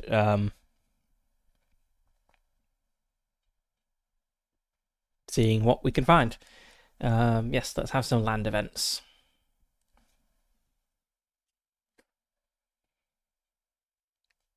You find a cryptic message made of sticks laid out on the floor. Make a signal check. Okay. If you succeed, you can generate a new objective based on the message. My signal is... I have a 1 signal. So my target is a 4. And okay, I succeeded that, so we get a new objective. There is something written in sticks on the ground. Objectives. That is exactly the same as my first objective. Someone has kidnapped a fledgling and was last seen taking them to such and such place. Can you rescue them? How would that be spelled out in sticks on the ground in my nest? I guess I probably don't live like in the middle of nowhere. There's probably other birds nesting around here. So maybe it's some sort of like special crow speech, special crow stick language that we use to communicate. And yeah,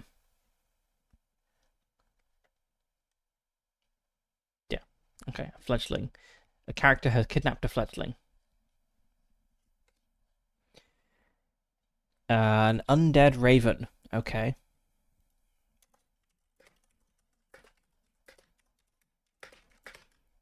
That's pretty tough, so I'm probably not going to go deal with this. Well, let's note it down.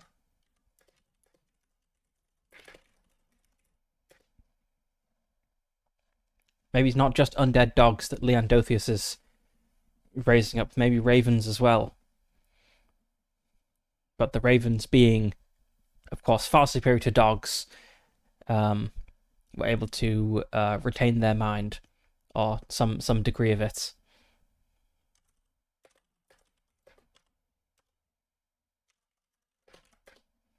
Seen heading to the squalid bedsit of a murderer.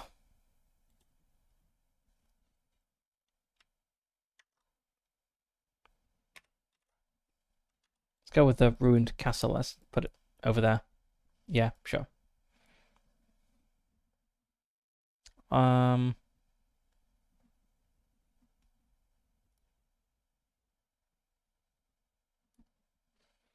I guess a new location. Wait, did I have a house somewhere? I did have a house, a cabin in the woods. That's location number 3. Let's go for that.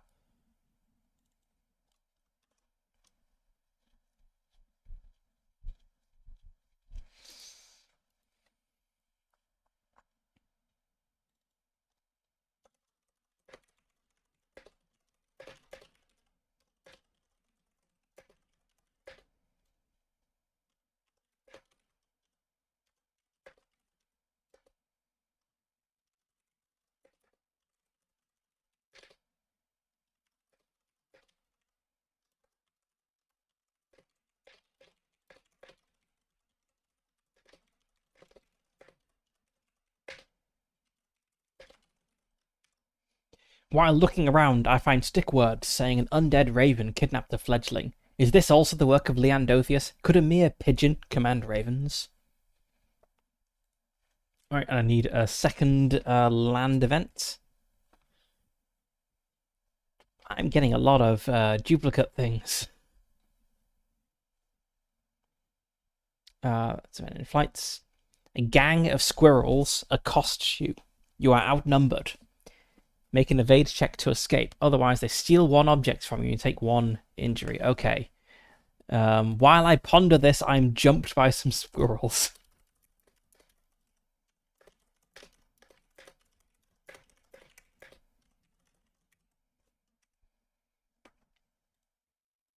I'm pretty good at evading. Okay, so target number is 11. I have failed. I will spend my Joker, I think, to get away.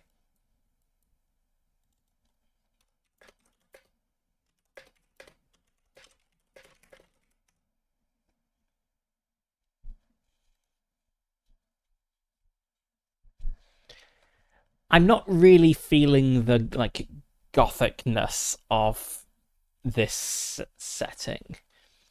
I feel like the tables of the tables have like the appropriate elements in like undead things and creepy dolls and um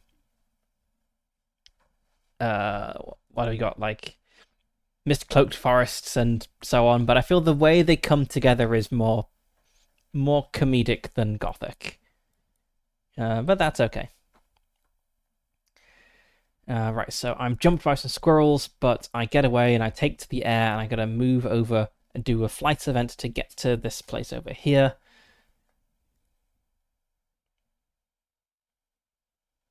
An eagle offers me a lift, but I don't need to go that far, so I'm just gonna move over.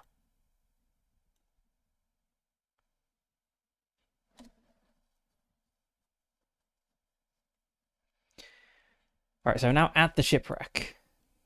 Um,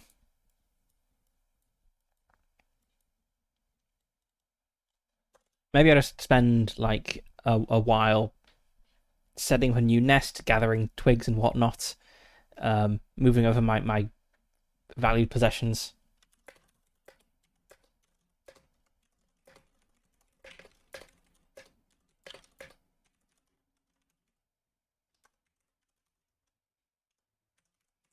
I spend a few hours building a new nest in the shipwreck, which means I have completed an objective.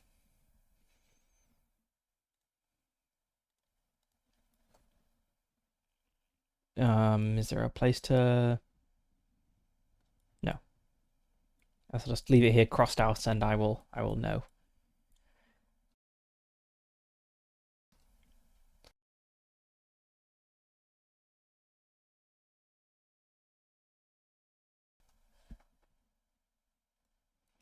Yeah. It's I could maybe be making it more gothic. But... Okay. Right, so that's one objective done. Now I need to go and kill a pigeon, which is a very serious and gothic objective.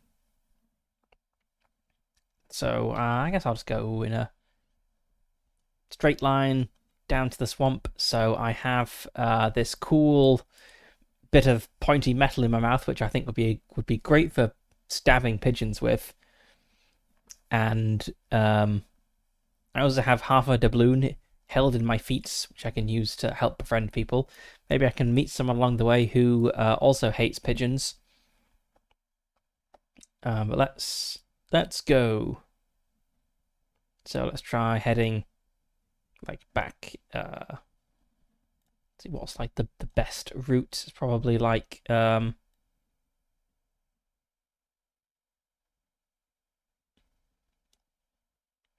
I guess. Okay, right. Let's. So I'm going to be making a lot of flight events. So we have a 7. A conspiracy of ravens are performing an airborne healing ritual. Which would let me remove an injury tick, but I'm not injured yet, so that's fine.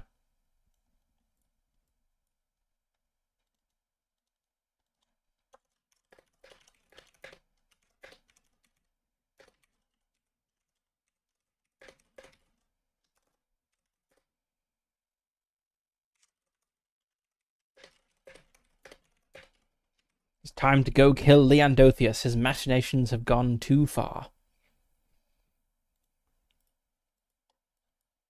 So, some raven stuff going on. I spot something in the water. Let's see what it is. I'm not going to pick it up because I already have 2 objects. I spot a red ivy root floating in the water.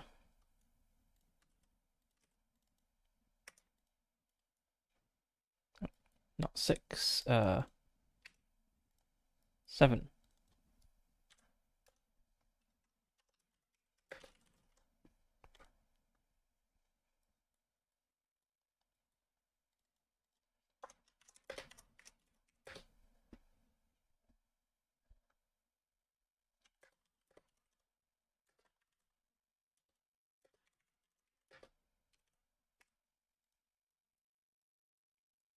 Let's go again. Got a 7. A hostile gull is protecting their territory. Enter combat or make an evade check to avoid them. If you choose to evade, you must travel to a hex immediately to your left or right before taking another turn. Right, so I'm moving into this hex. So I guess moving to the hex to my right is... I guess I'm heading this way. So to the left, I guess, would take me down here. That's also fine. Well, I don't want to fight a gull because that's tougher than me. So I'm going to try to evade it. If I can't evade it, I suppose I'll have to fight it and maybe stab it. Right, so my target number is a 6. And I succeed. Okay.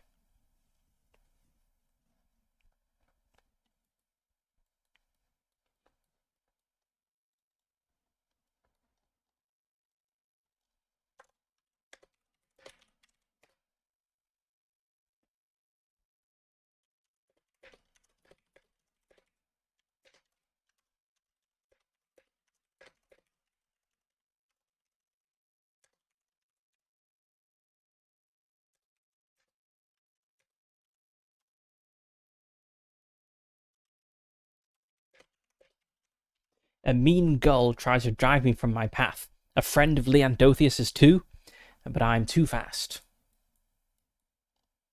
Right, let's move along again.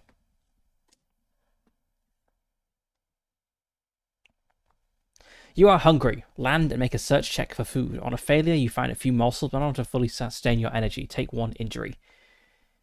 Okay, I'm hungry, but I'm over a lake. I will land on... maybe there's like a fisherman down here. Let's make a search check and swoop down and steal his fish. So my search, I have a 1 in search. But I fail. That's a 2 total, and I needed a 5. I guess I'm getting hungry now.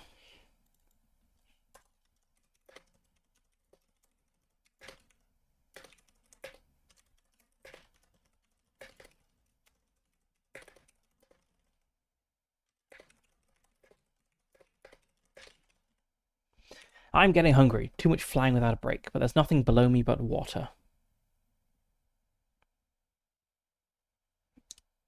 Okay, take 1 injury. 1 step closer to death. I believe I can get rid of injuries with preening. I think that's what preen does.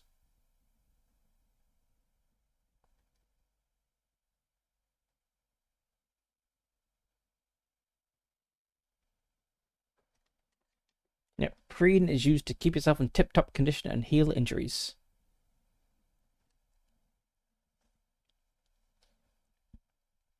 And then once per hex, when I land, I can make a preen check, which will heal 1 injury.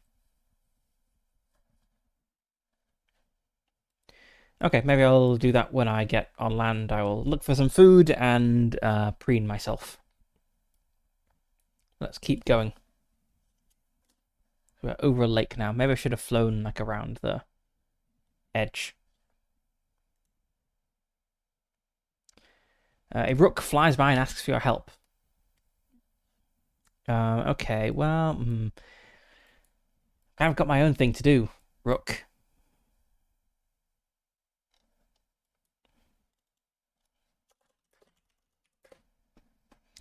It's a good rook name.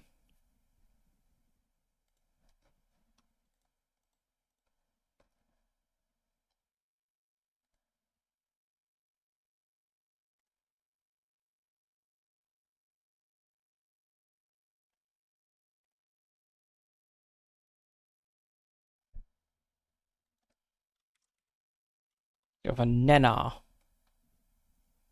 which is from the Morgan name generator on the fancy name generator site. Morgan are water spirits who drown men and flood crops and villages. They originate from Welsh and Breton mythology. Never heard of them before, but that's an okay name. A rook, Nenar, asks me for help, but I am busy on a mission to go and kill Leandothius.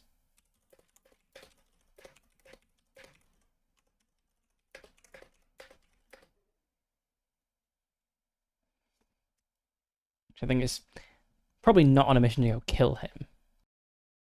On a mission to go beat him up.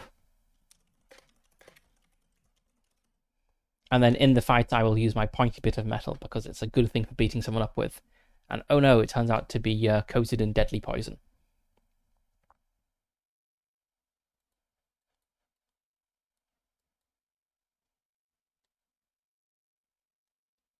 Right, now we're over land, so let's land and let's search for some food.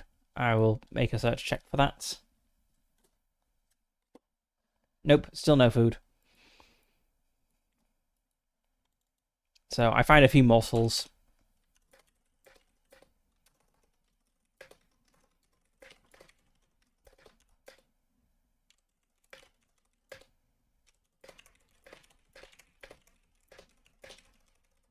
Land at last. I look around but only find some worms. Not enough. I need to preen myself, which I only have a 1 in preen. It's also not good. Oh, I do successfully preen myself, so I get rid of that injury.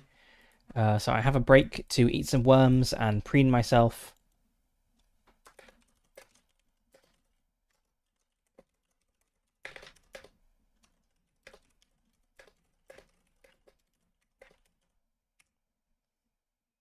Then something will happen before I can take off again. The ace, that's the choose something. No, it's you meet a potential mate. Wow. This raven is no, magpie rather is very popular. This is 3 potential mates. I don't really want that. Just having the 1 magpie is okay. So that happens, and then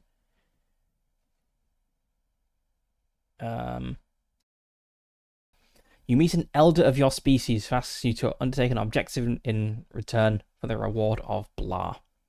So maybe I meet an elder magpie and his like eligible young daughter who flashes her eyelashes at me.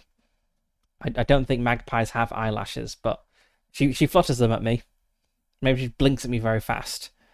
A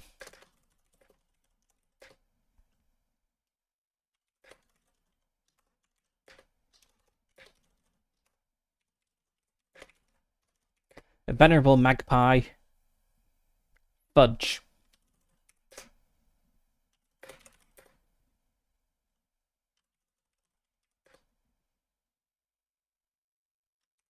And his daughter, Blep.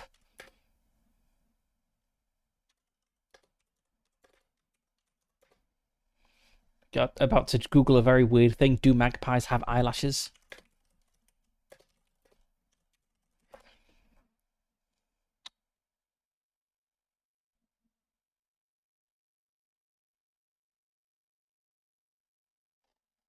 Apparently Australian magpies have eyelashes. Not sure about other magpies. Maybe this gothic adventure is taking place in Australia.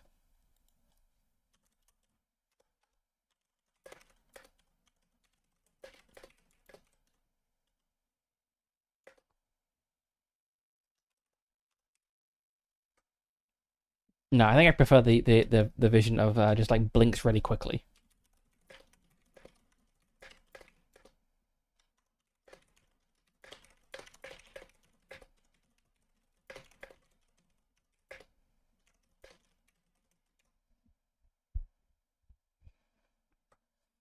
Yes, whenever you think of like gothic horror, Australia is the first thing that comes to mind.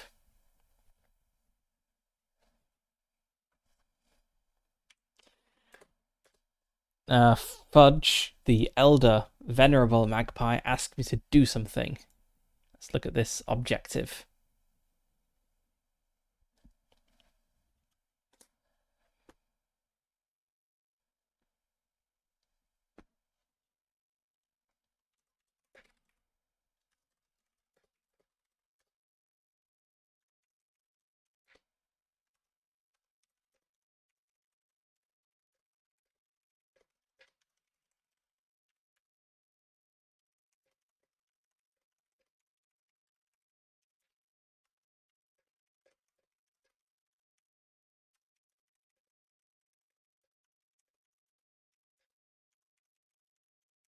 Okay, so I need to roll up a few things here. So Blep tells me that his objects have been stolen by a character who's hiding in location and asks for my help. In exchange, he'll give me objects. Okay, let's roll up some things. Not roll up. Blep tells me that his precious gargoyle fingernail has been stolen by a street urchin.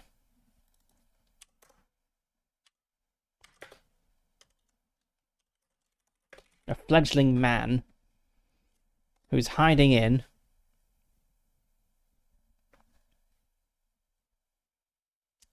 the clock tower of an isolated church.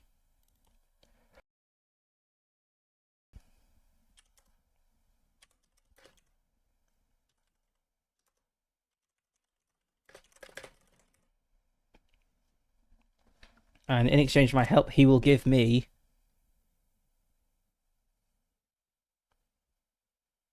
a crow skull.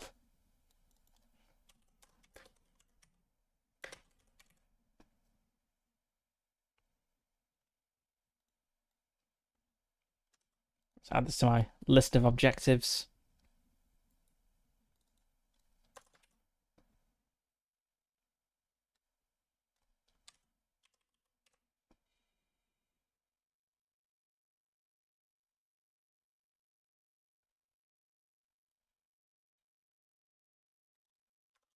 So it's just the church because there's one here.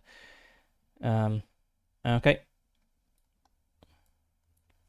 So we're getting a bunch of objectives now. We only need to complete one more objective and then we'll level up. But I think the one I'm going for is killing my nemesis.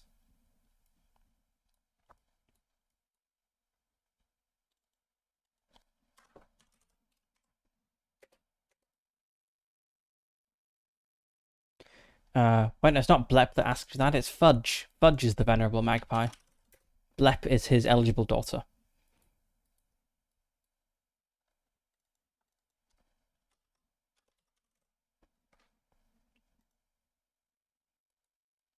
Where are we? I'll tell Fudge that I have a mission of my own, but I can help afterwards.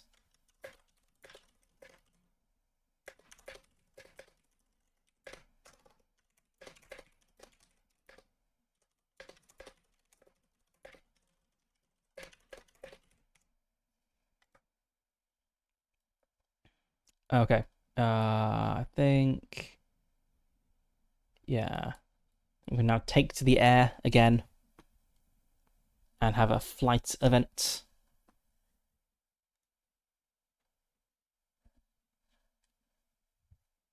A bird joins you in flight and presents you with a task. I don't really want another objective.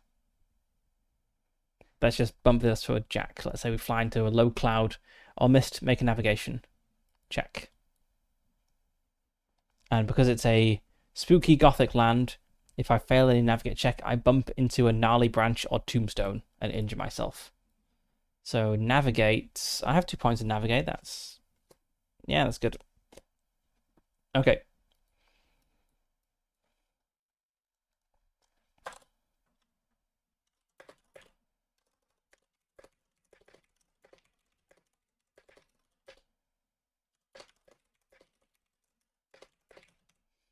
As I take off, a mist rolls in, but it is no challenge for me. So I move down 1 more. Nearly at the swamp now. Oh, see some more crows performing a funeral in the ghost town.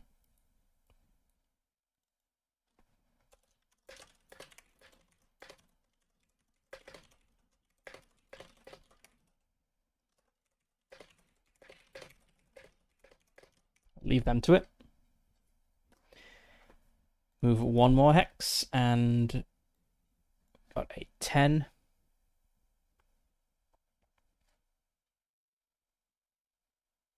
Come across a jackdaw who has an object, they'll only give it to you in return for an object you currently have. I'm not really using this doubloon, so maybe if they've got like a good thing, I might want it. They have a white raven's feather quill. You can communicate with any other creature whilst using this pen in your beak to write messages in the air. That's pretty cool.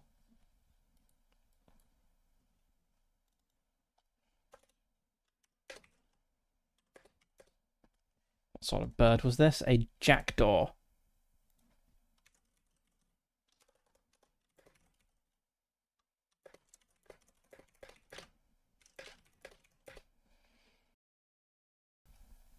I guess I should pick which objects I have that it wants. I'm thinking the doubloon would be good to replace with a more useful thing, but I will roll the d12. If it is odds, it's going to be the half doubloon. If it's evens, it's going to be the poison darts. That kind of hit the edge of the thing and rolled upwards. What there? 6. Okay, it wants the poison dart.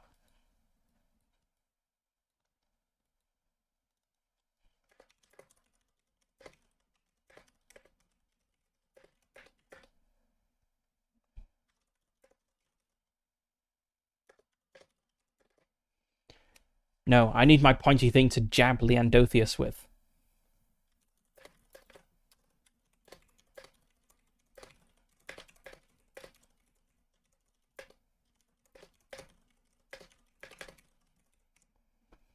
So I'm going to jab Leandothius and teach him a lesson, and also kill him at the same time because I don't realize it's poisoned. Right. Oh, oh, that's not locked in place. Let's that back and lock that. Okay, right. Let's continue along. We have 1 more event. A Joker. We'll keep that.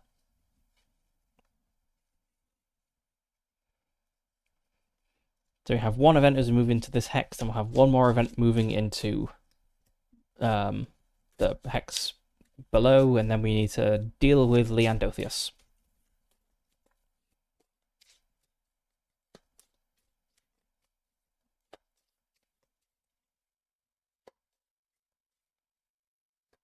Who I imagine wears a little robe that somehow doesn't interfere with his flying.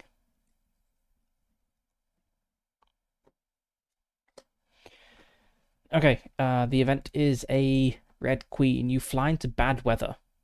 Okay, so a storm kind of starts to blow in.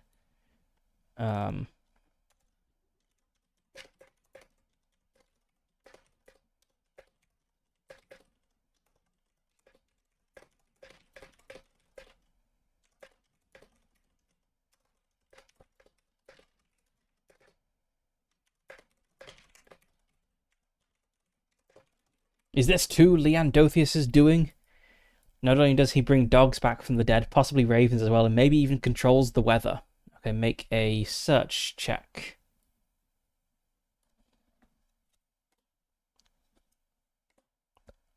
amazingly shuffled deck. I've drawn 3 queens in a row.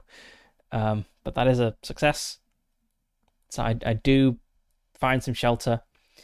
And I need to spend the next 2 turns on land. So I have 2 land encounters.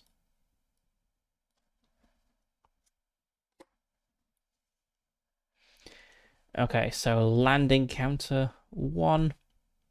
Meet an elder of your species who actually to undertake an objective. Already kind of done that.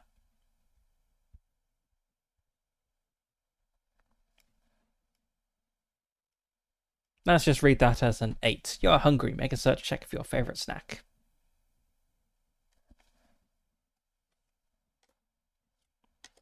Okay, I successfully searched. So I took the opportunity to find and eat some delicious bugs.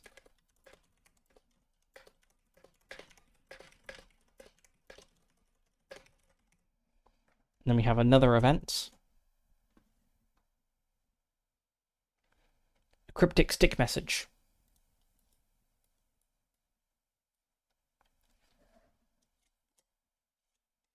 Which I do not understand.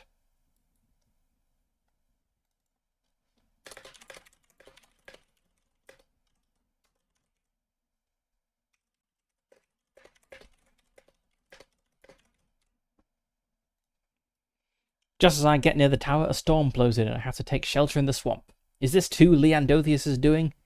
I took the time to find and eat some delicious bugs. I also find another stick message, but I can't read this one. Okay, let's take to the air and fly 1 more hex, and we are at the tower.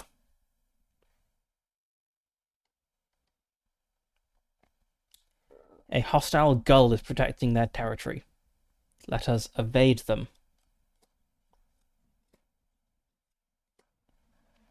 Okay, a 4 is the best card there, and we have 2 in evade, so that is a success. Okay.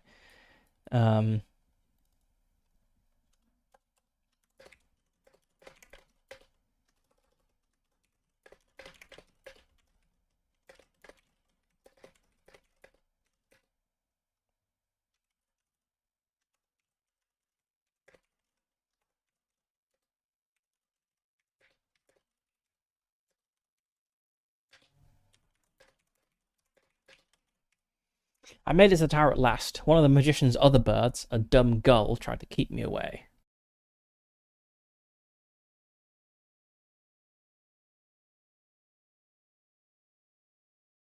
Okay, let's think about this. So it's a tower.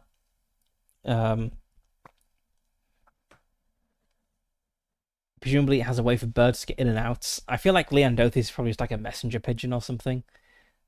Maybe he's like a proper familiar and wears like a little hat.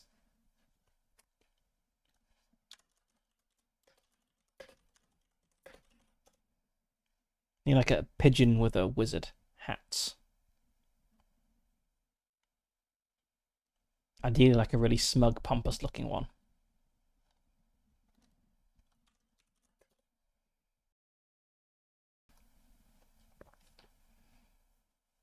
A lot of these Google images look very AI, so I'm not going to use any of these.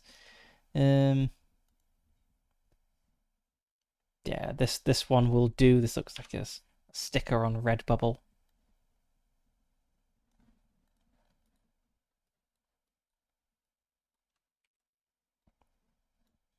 Here we go. Here's our nemesis. Look at him. He sickens me.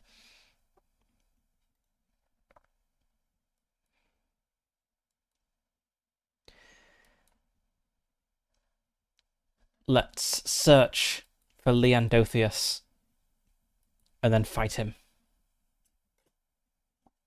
I find him doing dumb pigeon things. He's probably like attacking a bird feeder. In fact, I know what he looks like. Hang on one moment.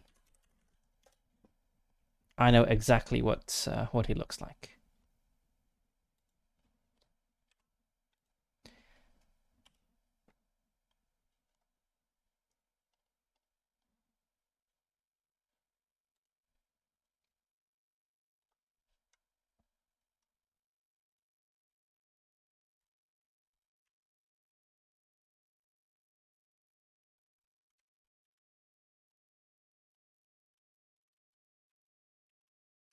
Um,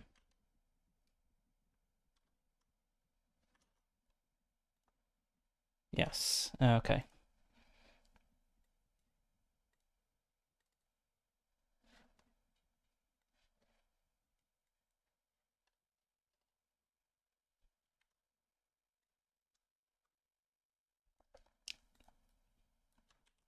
So I have a bird feeder in my garden, which is intended for like the nice birds. And sometimes pigeons will just arrive, and despite being far too big for it, they'll just kind of like force their way in. And there'll be a kind of situation like this where there's just like a pigeon obscured by they've kind of like crouched to crawl under the like the little roof thing, and they're just eating all the peanuts there. So Leandothes is out eating all the peanuts in a bird feeder that was meant for smaller birds.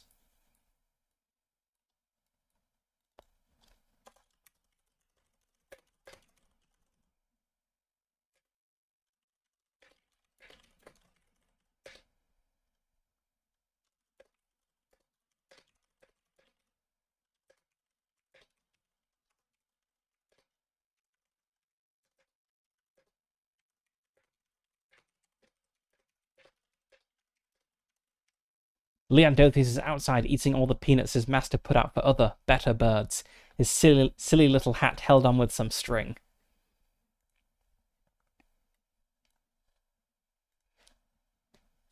It is time to fight him.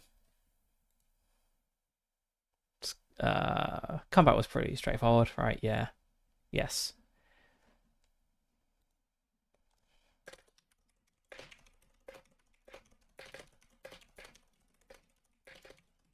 I'll rough him up a bit to teach him a lesson. Okay, I think we have our wizard's familiar stats. Plus 0, 2, 1. He's really weak. He's super feeble compared to us.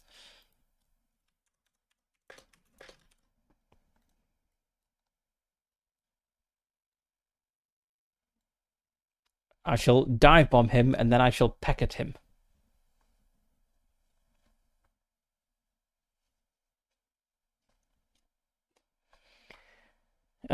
Okay, so yes, I have an advantage on that, so okay. I only have a 4, so that's not good. He got a 10. He sees me coming. My God, he's not completely incompetent. He sees me coming and pulls his head out of the pile of peanuts just in time and like rolls off to the side. His overfed cylindrical body like spinning across the ground, and he attempts to. Oh my God! I got a king. Okay. I have a bonus to evade as well. Okay, he gets me. Okay, he jabs at me with his beak. We have a very anime style moment where I am diving down towards him. He spots me out of the corner of his eye and rolls to the side and pecks at me, and I like impale myself upon his beak. Take an injury.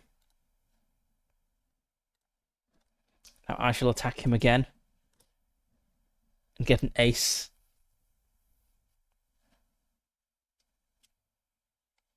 Guess this is dive bomb again. So I have a 6.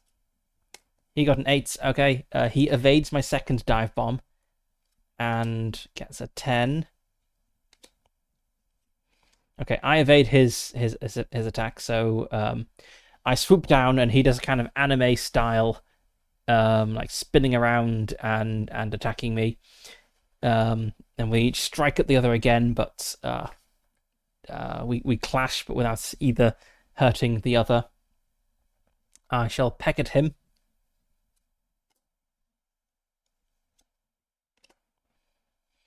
Okay, I got a 10, he got a 4. So I peck at him with my sharp bit of metal in my mouth, intending to hurt him, but at even a single hit, he falls backwards onto the pile of peanuts, froth bubbling from his mouth as the poison takes him.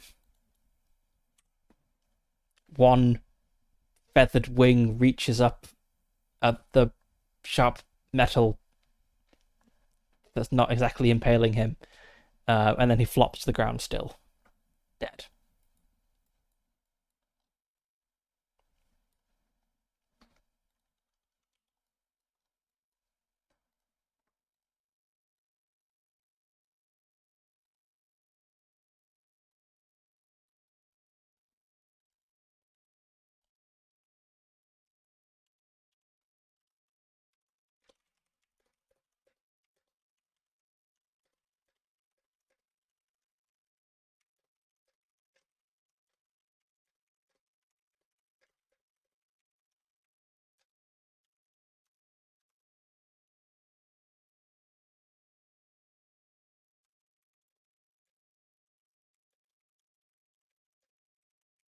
We clash. He is a worthier foe than I anticipated, but my sharp metal does him in, and he falls back dead. My nest is avenged.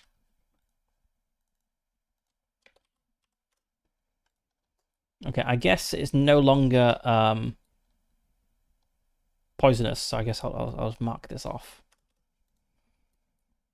And that's our second objective done.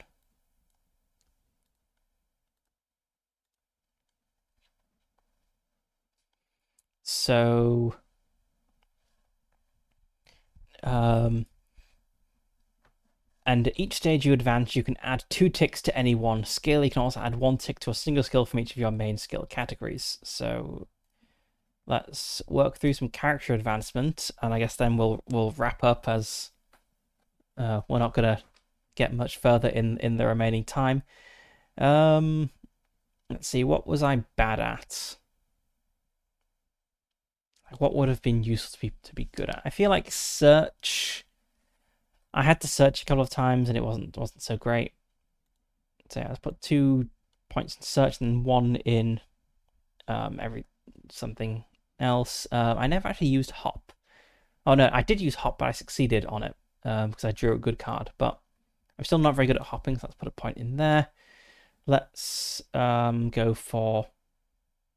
I feel all the flirting that my magpie was unable to really effectively deal with has got to him. So let's put a point in mate. Put 1 in preen and another in dive bomb.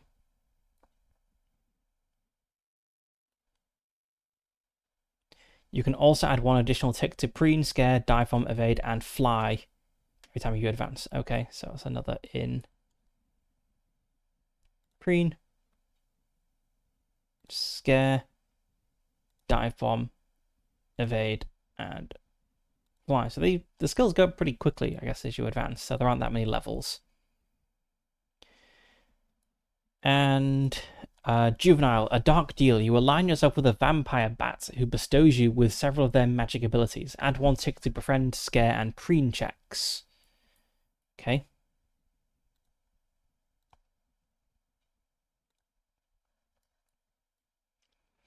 In combat, on your turn, you can forsake your attack and call on them. They will instantly appear and give you aid, granting you 2 attacks on subsequent rounds. They will vanish into thin air at the end of combat. Additionally, as a juvenile, you may pick any other 2 skills to add 1 extra tick to. Wow, okay, it feels like these skills do go up very quickly.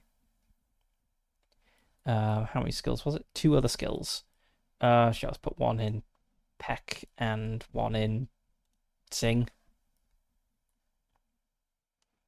Okay, we'll underline this. Combat on your turn. Okay, I think that is the end of Bip's story. Oh, I need to update this. He is now a juvenile magpie. So yes, that is the end of Bip's story. No doubt he'll go and work on these other objectives and maybe go back and meet one of the 3 potential mates who appeared in this adventure and settle down to a long life living in Goth Crow land. Okay. So that was Be Like a Crow. I kind of wonder what the other things are like, because yeah, it didn't feel very gothic really. Let's see if that's all the normal events. What have we got for fantasy? Yes, it's very, very weird. There's one by the same author called Be Like a Cat, which I've not checked out, but I imagine it's kind of the same sort of thing. So fantasy objectives. A village is coming under attack from character and a cohort of undead. Rally an army of ravens to help bolster the defenses. Necromancers capture someone and intend to sacrifice them the next full moon. Save them. You can defeat the necromancer with a dance ritual while holding a special thing. Find a stolen thing. Deliver a thing. Appease the wrath of a volcano. Do a ritual to lift a curse. Yep, okay. That's fantasy. What sort of characters have we got? Liches, dwarves, trolls, mayors, wolves. Yeah. Okay, Cyber Crow. Steal an object.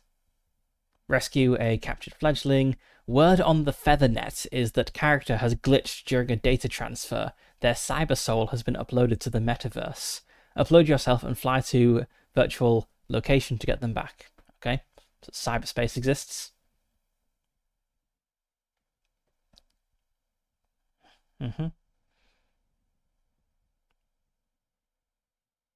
Clockwork Crow, airships and stuff. Yeah. An airship has gone missing outside the city. Characters actually to locate their friends who was aboard it. Maybe you can locate it and the other passengers too. Okay. Urban Crow.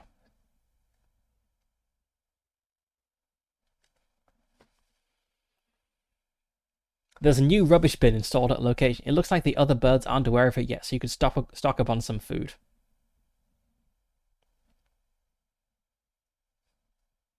A crow has passed away near the park. Go find them, grab an entourage on the way, and perform a ritual. Litter has blown all over location. If you go help to retrieve it, you might make a new human friend in a street cleaner. Okay, this one feels more crow. This one feels more like it. Like the objectives here feel like they fit the theme pretty well. Tower of London. The bells of the cathedral have stopped ringing. Go to a location to find an object that can be used to fix them. A traitor is in your midst. See if you can find them and hold a trial by ritual with your peers. An old crow has usurped the tower and installed a new band of ravens. You suspect he has his eyes on the palace next. Gather your ousted peers and retake the tower, restoring order.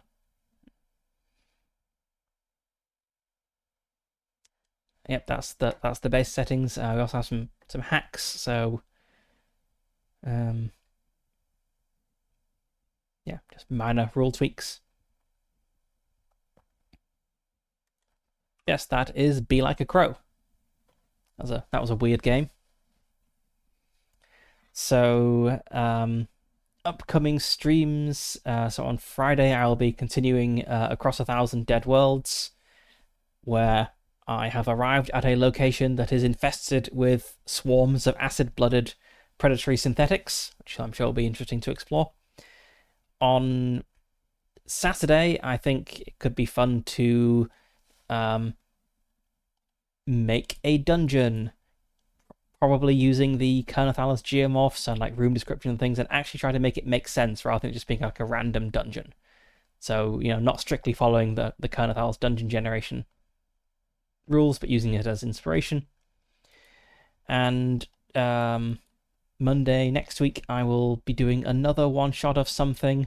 I'm not really sure what yet, but what I'm thinking is it might be fun to play a dungeon, I think possibly Hole in the Oak, which is written for Old School Essentials, but using a really, really simple system. So there's a lasers and feelings hack called Sword and Sorcery, where you have a stat, and you just have one number. If you roll under to make a sword check, you want to roll under. To make a sorcery check, you want to roll over.